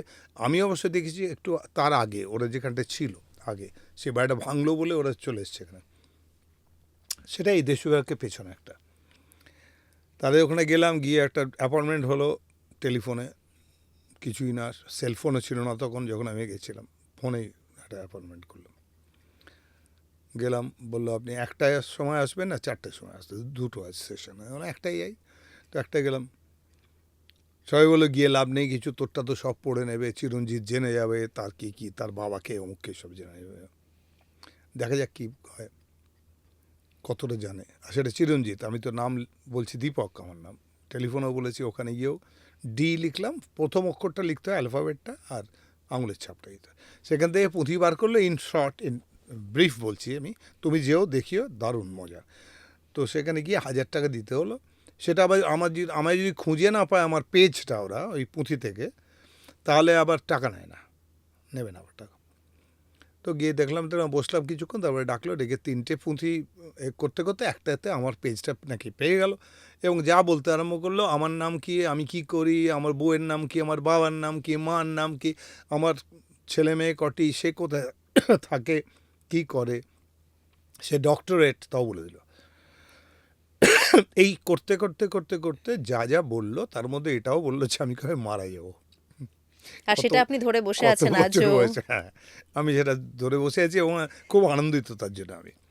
কারণ আসলে যত বড় বড় আর্টিস্টরা হয়, একটা হিরো তো হিরো থাকতে থাকতে মরে যাবে, তবে তো ভালো লাগবে। সেটা যেহেতু মরছিল না বলে সুচিত্রা সেনকে অতদিন লুকুতে হয়েছে, যাতে না তাকে দেখতে পায় বুড়ি অবস্থায়, গাল ভেঙে গেল, দাঁত পড়ে গেল, এগুলো না দেখতে পায়, সেই জন্য তাকে লুকোতে হয়েছে। উত্তম কুমার লুকোতে হয়নি, 54 মারা গেছে, তো আরামসে উত্তম কুমার অ্যাজ হিরোই চলে গেছেন। কিশোর কুমার মারা গেছেন বোধহয় 58-এ, দারুণ গেছে, গান গাইতে গাইতেই চলে গেছে।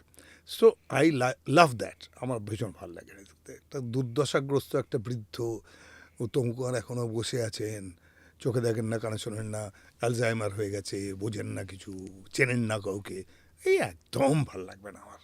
ওই রকম দেবতার মতো একজন চেহারা ভাল লাগবে না। তো আপনি যেভাবে নিজেকে মেনটেন করেছেন, আমি যেটা আপনাকে বলছিলাম যে আমি আমার মাকে গিয়ে তো বলবো যে তোমার ফেভারিট হিরোকে কিন্তু আমি দেখে এলাম, তুমি ভাবো একবার। মানে ওই সময়টা, আমার মায়েদের সময়টার কথা যদি আমি বলি, মানে তারা তো আপনার পাগল ফ্যান। হ্যাঁ, জানি আমি। মানে এরকম কি কি এক্সপিরিয়েন্স করেছেন, একটু শেয়ার করুন। ওই যে বললাম, একজনের দোকানে গেছিলাম কিছু কিনতে, আমাদের ওই ফিটিংস আর কি, বাথরুম ফিটিংসের জন্য আমি কিছু নতুন পুরো সেট আপ লাগালাম, সেই জন্যে সেখানে গিয়ে শুনলাম তার যে মালিক ছেলেটি, তার মা, তার দোকান আর কি, তিনি নাকি আমার বিরাট ফ্যান ছিলেন, সিটি কলেজে পড়তেন। ওইখানে আমাকে দেখার জন্যে, আমায় দেখতে পেতো ওরা, একটা দাড়ি কামাতাম যেখান দিয়ে, সেই ফাঁকটা দিয়ে একটা দেখা যেত, তো ওরা খুব ওখানে দাঁড়িয়ে যেত, মেয়েরা এসে তখন। তারপরে আমাকে নিয়ে বেল টেপে নিচে নামিয়ে অটোগ্রাফ নিয়েছিল, বললো ওরম ভাই অটোগ্রাফ নিয়েছিলাম, তার কারণ হচ্ছে আপনাকে দেখবো বলে সামনে থেকে, সেরকম গেছিলেন। প্রচুর ফ্যান আছে এরম। আপনি কিন্তু সংবাদ মাধ্যমকে আপনার অভিনয় ছাড়া বলার জন্য খুব বেশি জায়গা দেননি। রাজনীতি করেছেন, কিন্তু তাতেও যে খুব বেশি খুব খারাপ কাজ করে সংবাদ মাধ্যমে খবরে এসেছেন এরকমও হয়নি।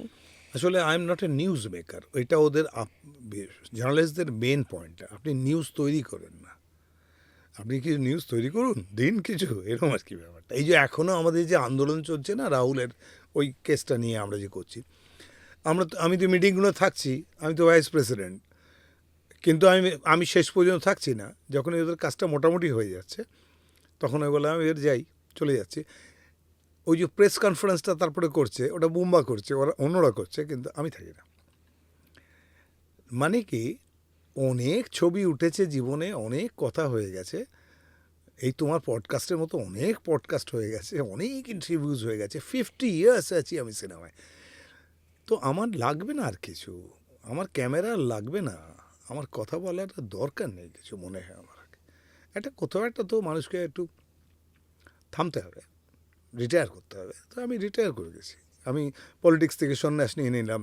আমি এরকম এখানেও প্রায় তাই, যে খুব ভালো একটা এখন একটা স্ক্রিপ্ট পড়ছিলাম, দিয়ে গেছে, তো সেইটা পড়বো, যদি খুব পছন্দ হয় তাহলে করবো, তাহলে করবো না। তার বদলে আমি যেটা করছি এখন, সেটা ছবি আঁকছি। তারপরে ওই যে বললাম আমাকে দেখুন চিরঞ্জিত যেটা করেছি ইউটিউব চ্যানেলটা, ওটা করছি, ওটা বেশ ভালো লাগে আমার করতে। কালকেই আমার আবার একটা কবিতা ওখানে রিলিজ করে যাবে আর কি, আপলোড করছে। আপনি কি সাংঘাতিক আঁকেন? মানে এটা তো জেনেটিক্যালি হেরিডিটারি আপনি বাবার থেকে পেয়েছেন, কিন্তু মানুষ কি আপনার অ্যাচিভমেন্টগুলো জানে? সেগুলো একটু জানান আপনি। জানে না খুব এটা, কারণ বলছি এগুলো দীপকের তো, আর দীপক হচ্ছে ভীষণ কি বলবো ইন্ট্রোভার্ট, ভীষণ পিছিয়ে থাকা লোক সবসময়। এটা এই যে নেচারের কথা হচ্ছে না, এগুলো সব দীপকের নেচার।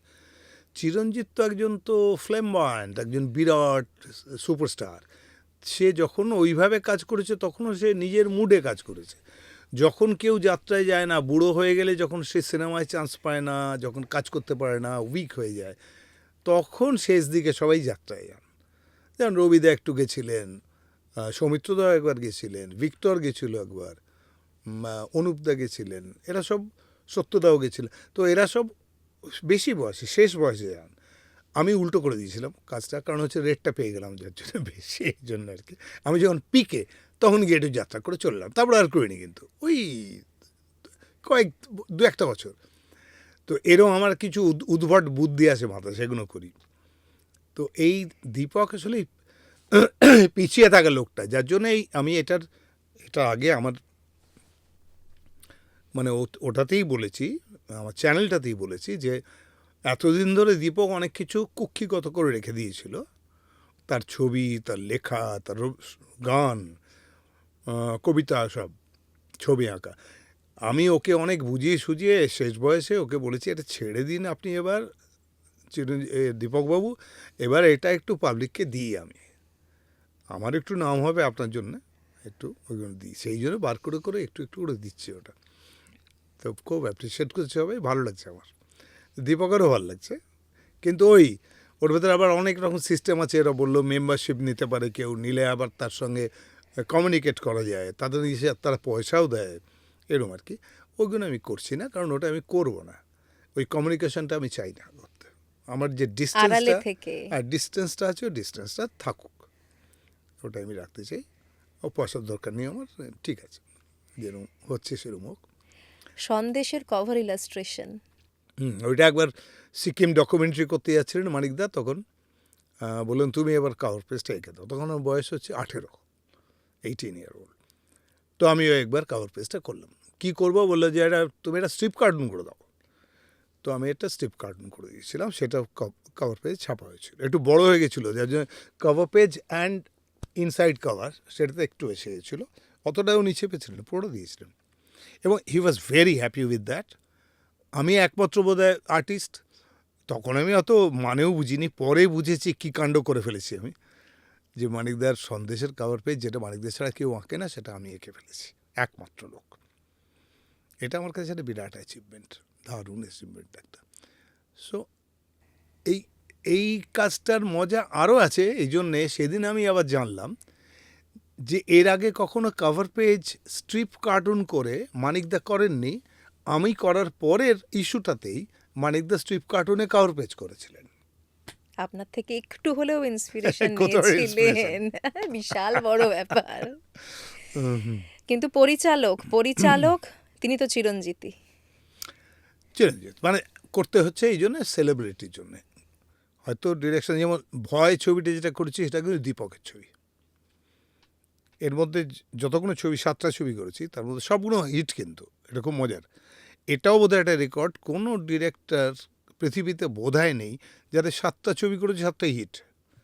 আমার প্রথম ছবি মর্যাদা থেকে সুপারহিট, এবং চলেছিল কোথায় না মেনকা, টকিশ হাউস, প্রাচী, 3টে জায়গায় সুপারহিট, সিলভার জুবিলি। মেনকায় খুব ভাবতে পারবে এটা বাংলা ছবি 9 সপ্তাহ চলছে। সেটা তো বেদের মেয়ে জ্যোৎস্নার ক্ষেত্রেও হয়েছে। হ্যাঁ, মানে কয়েকটা অদ্ভুত অদ্ভুত জিনিস আছে, এটাও একটা ফেনোমেনা। তেমনি না ওটাও ভাবতে পারবে, এটা ভাবতে পারবে কেউ বাংলা ছবিটা রিলিজ করছে আর মেনকাতে 9 সপ্তাহ ধরে চলছে ছবিটা। তো এগুলো সাংঘাতিক। টকিশ হাউসও সেটাও হিন্দি হল ছিল। এখন দুর্ভাগ্য এইটাই, যেটা আমার খারাপ লাগে জিতের জন্য মেনলি। জিত তো কমার্শিয়াল সেট আপেরই ছবি করে চিরকাল, ওই আর্টি ফিল্মতে ঢোকেনি, কখনোই আসেনি। মানে যে ধরনের ছবি দেব যেটা করেছে আর কি, সাঁঝবাতি টাজবাতি, অন্যরকম ছবি করেছিল। এই জিতের যাদের দরকার, যাদের কেটার করে ওরা, সেটা হচ্ছে গ্রাম, মফস্বল, শহরের থেকে অনেক বেশি ওটা, যেখানে ও সুপারস্টার, সেখানে হলটা নেই। বুঝতে পারছো? প্রোডাক্টটা বানাচ্ছ যেটা, সেটা যেখানে চলে সেই দোকানগুলো উঠে গেছে। আর ফেরানোর কোনো উপায় নেই। খুব মুশকিল, খুব মুশকিল, খুব মুশকিল। সিনেমা দেখার ব্যাপারটা, জিনিসটা চলে যাচ্ছে পৃথিবী থেকে আস্তে আস্তে। সিনেমা খুব মুশকিলে আছে, সিনেমা মোটেই ভালো নেই। হিন্দি ছবি 2-4টে তোমরা দেখছো খুব হিট হচ্ছে, বেশিরভাগ লাগছে না।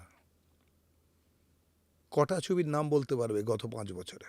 যদি নাম বলো তাহলে একটা হয়তো বলে দেবে, হয়তো শাহরুখ খান বলবে, পাঠান বলবে, কিছু বলবে। না না, এখন একটা শাহরুখ খানের বাহুবলী, মুভিও একটা খুব বেশি চলছে না। বলছে এখন বাহুবলী বলবে, একটা ধুরন্ধর বলবে, কিন্তু তুমি মেজর যে ছবিগুলো আছে দেখবে সেগুলো খুব একটা লাগছে না। এবং যে কটা চলছে সেগুলো হার্ডকোর কমার্শিয়াল হ্যাঁ মুভি। হ্যাঁ, কারণ তোমার হাতের মুঠোয় যে আছে সে 1 মিনিটে ছবি দিচ্ছে তোমায় রিল করে। So cinema in danger absolutely. আর বাংলার ছবি তো আরও ডেঞ্জার আছে, কারণ তার নেই বাজেট, তার স্টার নেই। স্টারগুলোকে নামিয়ে দিয়েছে সবাই। কি গালাগালি করছে দেখছো? এই যে আমাদের এই যে চলছে রাহুলদের, এটা তুমি দেখো, এক একজন বলছে, বাচ্চা বাচ্চা ছেলে একটা করে ইউটিউব চ্যানেল করে নিচ্ছে, করে নিয়ে সবাইকে জ্ঞান দিয়ে দিচ্ছে। মানে আমি দেখছি দেবদা কি ভুল করেছে বলছে, বুম্বা কি করেছে ভুল বলছে, ভুল করেছে, এইটা করেছে, এই করেছে, সেই। এই জায়গায় কোনোদিন উত্তম কুমার সুচিত্রা সেন পড়েছিলেন কি? ছবি বিশ্বাস? ওই ডিস্টেন্স যেটা ছিল, যে দূরত্বটা, সেটা এই সোশ্যাল মিডিয়া এসে টোটাল ভেঙে দিয়েছে। না পলিটিশিয়ান কেউ শ্রদ্ধার জায়গায় আছে, না কোনো লেখক আছে, কেউ নেই শ্রদ্ধার জায়গায়, কোনো প্লেয়ার নেই শ্রদ্ধার জায়গায়। ভয়ঙ্কর অবস্থা। যাকে খুশি গালাগালি করা যায়, ওপেন হ্যাঁ, প্ল্যাটফর্ম। মানে একটুখানি যদি কোনো কারণে একটা খেলা খারাপ খেলছে বা 2টো খেলা খারাপ খেলছে, তাকে ধুয়ে দিচ্ছে। এরকম হচ্ছিল না গাভাস্কারের সময়, টেন্ডুলকারের সময় ছিল না। টেন্ডুলকারের মতো একটাই মাত্র, সেটা জানো কিনে জানি না, একজন মাত্র স্পোর্টসে গায়ক গায়িকা ইত্যাদি ইত্যাদির মধ্যে, সেলিব্রিটিদের মধ্যে একজন মাত্র আছে যার কোনো রকম কাস্টমস চেকিং হয় না, জানো? সচিন অদ্ভুত তেন্ডুলকার। একজন, কারণ ভারতরত্ন পেয়েছে ও, এটা আর কেউ পায়নি ভারতরত্ন। তো এরকম একটা জায়গা তো দেওয়া যায় একজনকে, আজকে কেউ পাবে? কাউকে দেবে না, কেউ পাবে না। তাকে কেটে কুটে ছিঁড়ে শেষ করে দিচ্ছে। আর আমি রোজ একটা করে খুললে দেখি একটা কোনো ছেলে বলতে আরম্ভ করেছে, হ্যাঁ এটা তো আমায় বলতেই হবে, কারণ দেবদা যা করলো, ও যা করলো, সে যা করলো। কি কাণ্ড! মানে ক্রিটিক হওয়ার জন্য মিনিমাম একটা তো লাগে, জায়গা লাগে, এডুকেশন লাগে, শিক্ষা লাগে, এক্সপিরিয়েন্স লাগে। একটা চ্যানেল করলেই আমি বলতে পারি যে যাত্রার সম্বন্ধে যা ইচ্ছে, কি এটা মজার ব্যাপার হয়ে যাচ্ছে। সোশ্যাল মিডিয়ায় কোনো এডিটর নেই, এটাই তো একটা জায়গা হয়ে গেছে। ভালো যেমন আছে, খারাপটাও সঙ্গে সঙ্গে চলে এসেছে। হ্যাঁ, তাই তো বলছি। খুব খারাপ, খুব খারাপ। আরেকটা জিনিস দাদা আমার ব্যক্তিগতভাবে মনে হয়েছে, পৃথিবীর চেহারাটাই খুব খারাপ হয়ে গেছে। এই যে ইরানের সঙ্গে কী যুদ্ধ, এটা কেন যুদ্ধ, কিসের যুদ্ধ? এ বলছে ওকে ধ্বংস করে দেবো, ও বলছে ওকে ধ্বংস করে দেবো। ই কী রে ভাই, অদ্ভুত ব্যাপার। কেন না ইরান ইউরেনিয়ামটা ওদের কাছে বেশি আছে, ওটা দেবে না আমেরিকাকে, ওটা নিতে হবে ওদের। নানা রকম ইসরায়েল এলোই না, আলোচনার মধ্যে এলোই না। লেবাননের উপর বমিং করে যাচ্ছে, মানে যুদ্ধ বিরতি একটা অ্যানাউন্সড হলো 2 সপ্তাহের জন্যে, লেবাননের উপর বমিংটা বন্ধ হলো না, ওটা করে যাচ্ছে। কি জানি না, এখন অ্যাকচুয়ালি মানুষের সহিষ্ণুতাটা আর নেই, সবই Absolutely নেই। অসহিষ্ণু সবাই। আর আমার ওই যে উইল নিয়ে আমি যে কাজটা করি, সেই কাজটা করতে গিয়ে যেটা আমি শিখেছি সেটা হচ্ছে আমার ধৈর্য ভীষণ বেড়ে গেছে। ফিজিক্স নিয়ে আপনি কাজ করে চলেছেন 30 বছর ধরে, হ্যাঁ, এটাও ধরে। কিন্তু জানা উচিত হ্যাঁ, মানুষের। আমি হয়তো পারবো না জিনিসটা আবিষ্কার করতে, কিন্তু এই ধরো ইলেকট্রিসিটি আবিষ্কারের জন্য কত হয়তো হাজার লাখ লোক চেষ্টা করেছে, পারেনি তারা করতে, একজন পেরেছে। প্লেন ওড়াতে চেয়েছে হয়তো রাইট ব্রাদার্সের আগে আরও অনেকে, কিন্তু পারেনি করতে। এডিসন যতগুলো আবিষ্কার করেছে সেরকম সবগুলো হয়তো অনেকে পারেনি করতে। বাল্ব বার করেছে কি, গ্রাহাম বেল কিছু করেছে, তো ফলে স্টিম ইঞ্জিন বার করেছে একজন, কিন্তু চেষ্টা তো করেছিল অনেকে। তেমনই আমি একটা জিনিসটা চেষ্টা করছি, চেষ্টা করতেই ভালো লাগছে, ওটা একটা সর্ট অফ তপস্যা, বেশ বেশ লাগে আমার। একটু শেয়ার করুন। শেয়ার করুন মানে আমার কিছু না, আমি একটা ফ্যান্টাসি নিয়ে কাজ করি। ফ্যান্টাসিতে হচ্ছে যে জায়গাতে এই যে হরমুজ বন্ধ করে দিচ্ছে মানে তেল পাবো না, ধরো না, বর্তমান সময়ে আপনার এই আইডিয়াটার কিন্তু যথেষ্ট গুরুত্ব রয়েছে। বর্তমানে সবসময়, এখন তো আরও বাড়বে, দিন দিন বাড়বে। মানে একটা হুইলকে আমি মুভ করাতে চাইছি বাই ডিসব্যালেন্সিং ইট। যে কোনো হুইল আসলে ব্যালেন্সড হয়ে যায় যখন সে দাঁড়িয়ে যায়, তার দুদিকের ওজন সমান হয়ে যায় ফালক্রাম থেকে। আমি যদি এটাকে কোনো কারণে একটা ডিসব্যালেন্স করতে পারি, যে গ্র্যাভিটেশনটা তাকে দুদিকটা দুভাবে টানবে, তাহলে এটা ঘুরতে থাকবে, এ থামবে না। আর যদি তা পারা যায় করতে মেকানিক্যালি, এটা ইলেকট্রিক্যালি নয়, কিছু নয়, মেকানিক্যালি যদি পারি, তাহলে এটা থেকে যে কারেন্টটা তৈরি হবে, এনার্জিটা, এবং তা থেকে যদি কারেন্ট তৈরি করি, তাহলে সমস্ত জিনিস হতেই চলবে, আমাদের তেল কয়লা লাগবে না। সাংঘাতিক ভাবনা, যদি যদি করা যায়। কেউ যদি করে, সে নোবেল প্রাইজ পেয়ে যাবে। দারুণ, মানে এখনকার দিনে দাঁড়িয়ে যখন আমরা সবাই ভয়ে ভয়ে রয়েছি, গ্যাস আসবে না, হ্যাঁ, কিন্তু এটা কি করা ওয়েল যাবে? আসবে না। ফিজিক্সের এখন যা পর্যন্ত আমরা জানি তাতে করে যাবে না, করে যায় না, হবে না এটা। সে তো চাঁদে মানুষ নামবে, এটা কোনোদিন ভাবেনি কেউ। তারপরে মঙ্গল গ্রহ, সেখানে চলে গেল আমি, এটা কে ভেবেছিল? সো ইম্পসিবল বলে কিছু নেই পৃথিবীতে, হতেই পারে। Nothing is impossible. সায়েন্স এমন একটা জিনিস, সে কিছুই ডিনাই করে না, ডিফাই করে না, লিমিট বলে কিছু নেই সায়েন্সের। সে কোনোদিন পৌঁছতেই পারে সেখানে গিয়ে।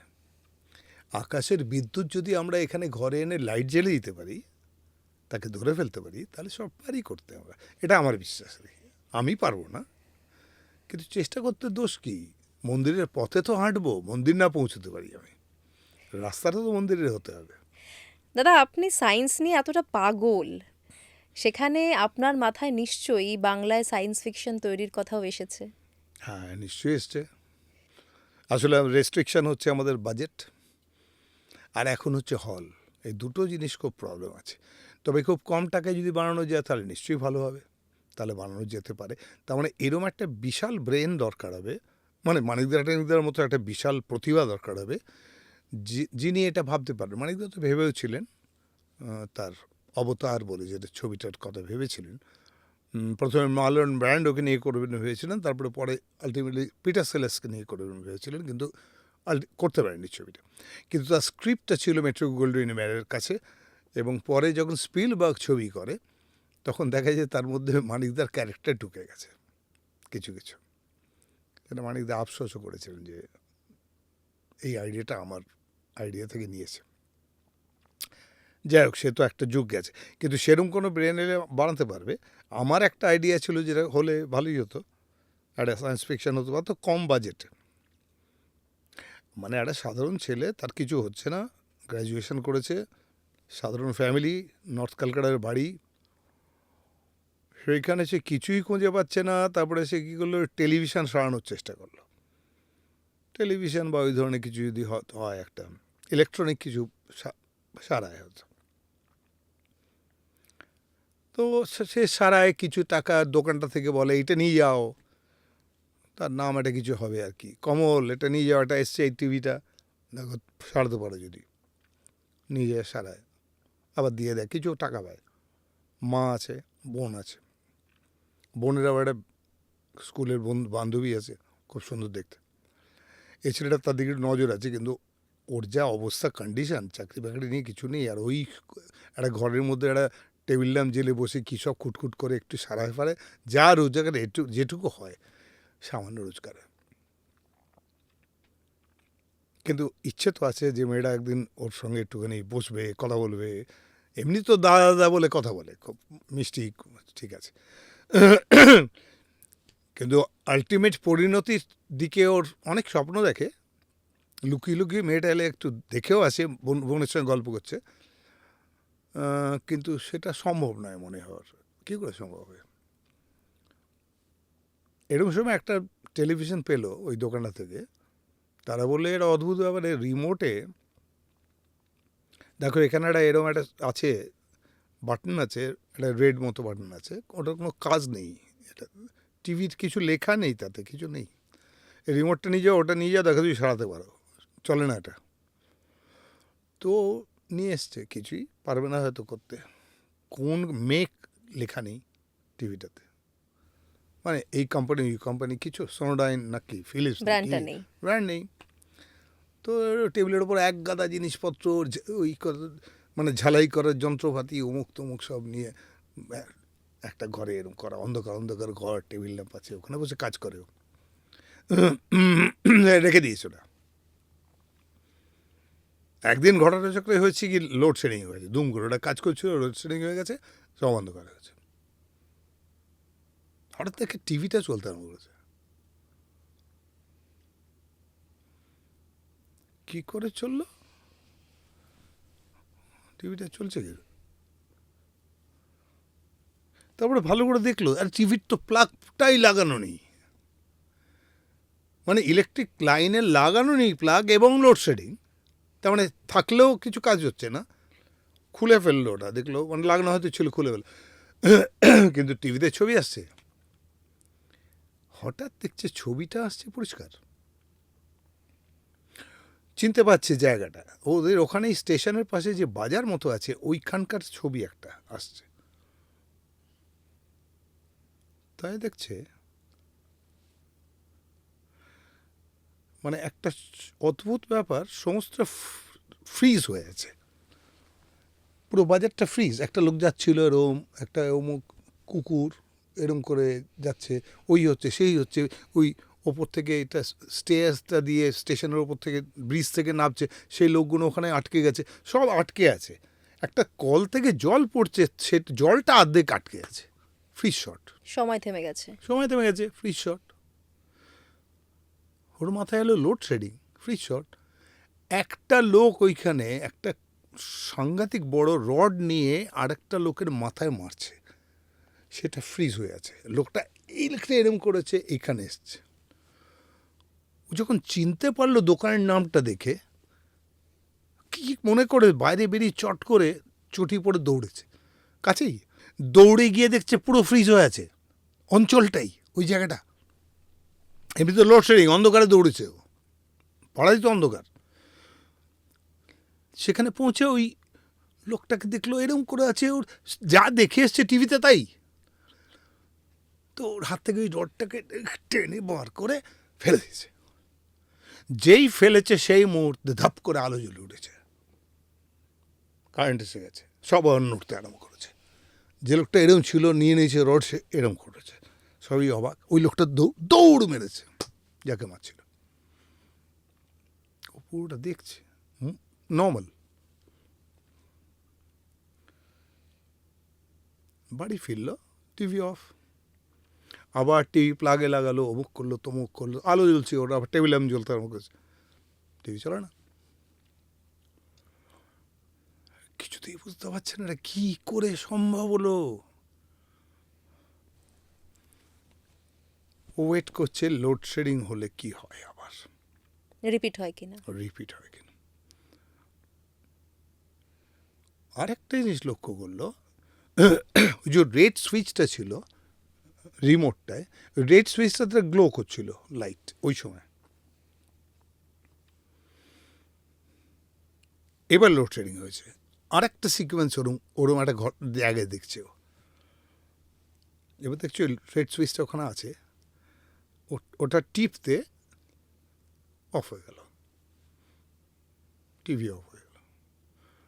কিন্তু এটা দেখলো, আবার তারটা দেখলো প্লাগে লাগানো নেই, আবার কারেন্ট হলো, আবার নর্মাল হয়ে গেল।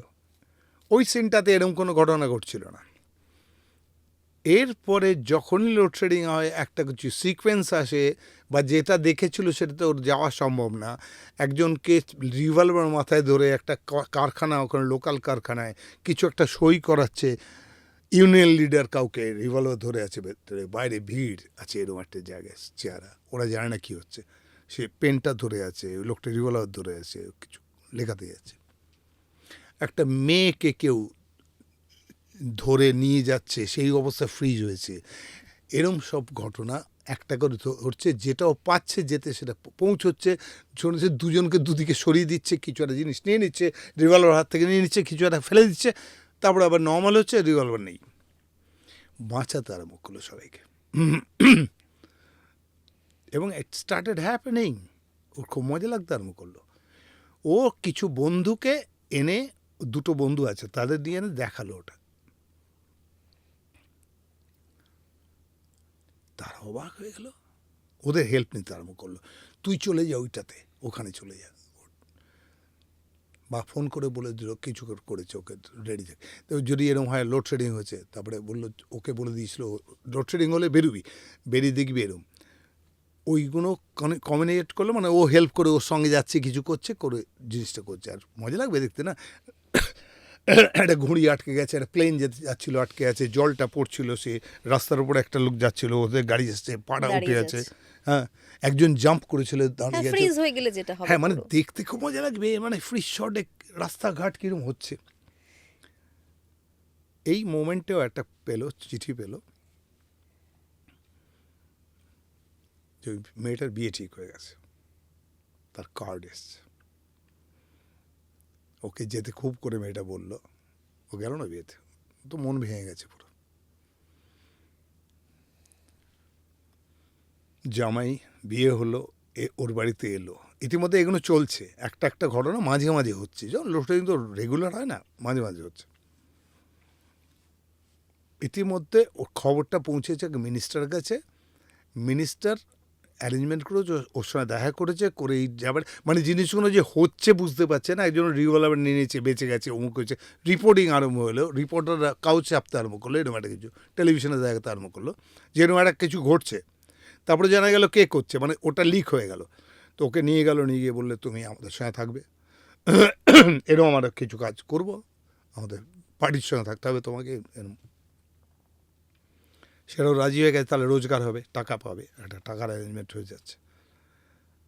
মেয়েটার বিয়ের পরে বরকে নিয়ে এলো, ওদের সঙ্গে দেখা করতো, দাদার সঙ্গে, ওর মার সঙ্গে দেখা করলো, বোনের সঙ্গে এলো, ও দেখলো ছেলেটাকে, দেখলো টেকলো, অসুবিধে হলো, তবু হ্যান্ডশেক করলো, ছেলেরা হাত বাড়লো। তো ওরা ওখান থেকে চলে যাচ্ছে, বেরিয়ে যাচ্ছে, ছেলেটা আগে ফিরে যাচ্ছে, বোধহয় মুঙ্গেরে চলে যাবে, তো ছেলেটা আগে বেরিয়ে যাবে, তারপরে মেয়েটা যাবে। ওর টিভিতে হঠাৎ এলো ছেলেটা ট্রেনে উঠছে, ফ্রিজ হয়ে গেছে।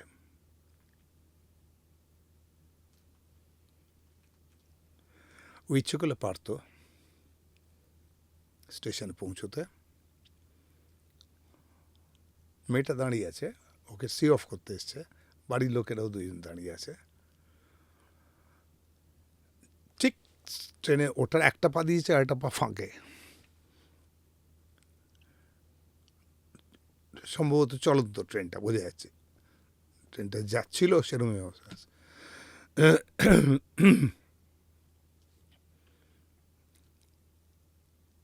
গেল না, বাঁচালো না। কারেন্ট এলো, ওরও আলো জ্বললো, টিভি অফ হয়ে গেল। তারপরে জানলো মেয়েটা বিধবা হয়ে গেছে, কারণ ওই ছেলেটা ট্রেনের চাকার তলায় চলে গেছে। যখন কারেন্ট এসছে পড়ে গেছে। বা এটা আরও করা যেতে পারে, একটু ওকে নিয়ে গিয়ে ওর যে পাটা দিয়েছিল ওপরে এতে সেটাকে সরিয়ে দিল বাইরে। সেটাও করলো না। না, বলে সেটা হয়তো করে দিয়ে এলো, যদি আরও ক্রুয়েল করতে হয় জিনিসটাকে, সরিয়ে দিল। সেটাকে সহ্য করতে পারছে না তো। আপনার গল্প পুরো তৈরি, সিনেমাটা জাস্ট বানানোর অপেক্ষা। একদম। পড়ে গেল, মারা গেল, মেয়েটা বিধবা হলো, মানে বোঝাই যাচ্ছে কি হলো। ওদের বাড়িতে দেখা করতে গেল, হাউ হাউ করে কাঁদছে, এসে দেখলো, ফিরে এলো, লোডশেডিং হলো, টিভি চললো না। যখনই অন্যায় করলো কিছু, টিভি লস দ্য পাওয়ার, চলে গেল টিভি, ওর পাওয়ারটাই চলে গেল। পাওয়ারটা চলে গেল। এটা করাই যায় দাদা চাইলে, বলো দিস ইজ কিছু, পসিবল। হ্যাঁ একদম পসিবল, মানে কিছু নেই, খরচা কোথায়? কিন্তু this is science fiction, absolute science fiction. এই বলে দিলাম, হয়তো কেউ করে দেবে। না, কপিরাইট থাকলো আপনার, আপনি হতে বলেছেন। পারে, না হলেও কিছু না, কেউ করুক তাহলেও আমার চলবে। আমার খুব ভালো লাগে কেউ কিছু করে যদি ভালো করে জানো, এইটুকু আর কি। মানে আপনার আমি দেখতে এক্সপেকটেশন যেন মিট করতে আমি পারে। দেখতে যাবো আর কি, হতে পারে। সবই তো আমি করতে পারবো না, আমার তো অনেক আইডিয়াস। আমি তোমার যেমন গল্প বলতে আরম্ভ করি, আমি 18টা গল্প বলবো, সিনেমার গল্প, দুর্ধর্ষ গল্প বলবো, কিন্তু সব ছবি তো করা যায় না। আমি বললাম, তোমরা এটা শুনলে, ছবি আমার হিট হয়ে গেল, তো নট নেসেসারি ছবিটা করে দেখাতে হবে। না, এটা করলে সত্যিই ভালো লাগবে, হ্যাঁ, নতুন কিছু নিশ্চয়ই হবে। ভালো লাগবে, নিশ্চয়ই ভালো লাগবে, ডেফিনেটলি ভালো লাগে। এবং আমার কেন মনে হয় এটা মানে একটা বাংলা ছবি হয়তো মাল্টিপ্লেক্সেও চলতে পারে। একদম একদম। মানে আপনি সমস্ত সিচুয়েশনের মধ্যেও একটা পজিটিভ সাইড খুঁজে নেন। অলওয়েজ এটা দিয়ে আমরা শুরু করেছিলাম, একেবারে শেষে চলে এসেও সেই একই জায়গা কিন্তু এস্টাবলিশড হলো আলটিমেটলি। সবাই পজিটিভ হও, এটাই চাই। আমি সবাইকে বলবো, পজিটিভিটিতে থাকুন। জীবন, এই মহাবিশ্বে আমরা কেউ নই, নগণ্য। কতটা দিন বাঁচবো বলো তো? এই যে আমরা মনে করি এটা বিরাট জীবন বাঁচলাম, 70-80 বছর বাঁচলাম।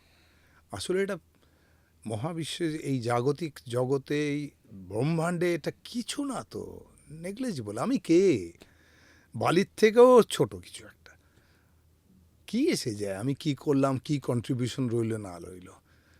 শুধু যেটা থাকতে পারে, যেটা থাকলে ভালো লাগবে, যে করবে তারও ভালো লাগবে, আর যারা তার সঙ্গে থাকবে তারা, সেটা হচ্ছে পজিটিভিটি সবার মধ্যে সঞ্চারিত করো।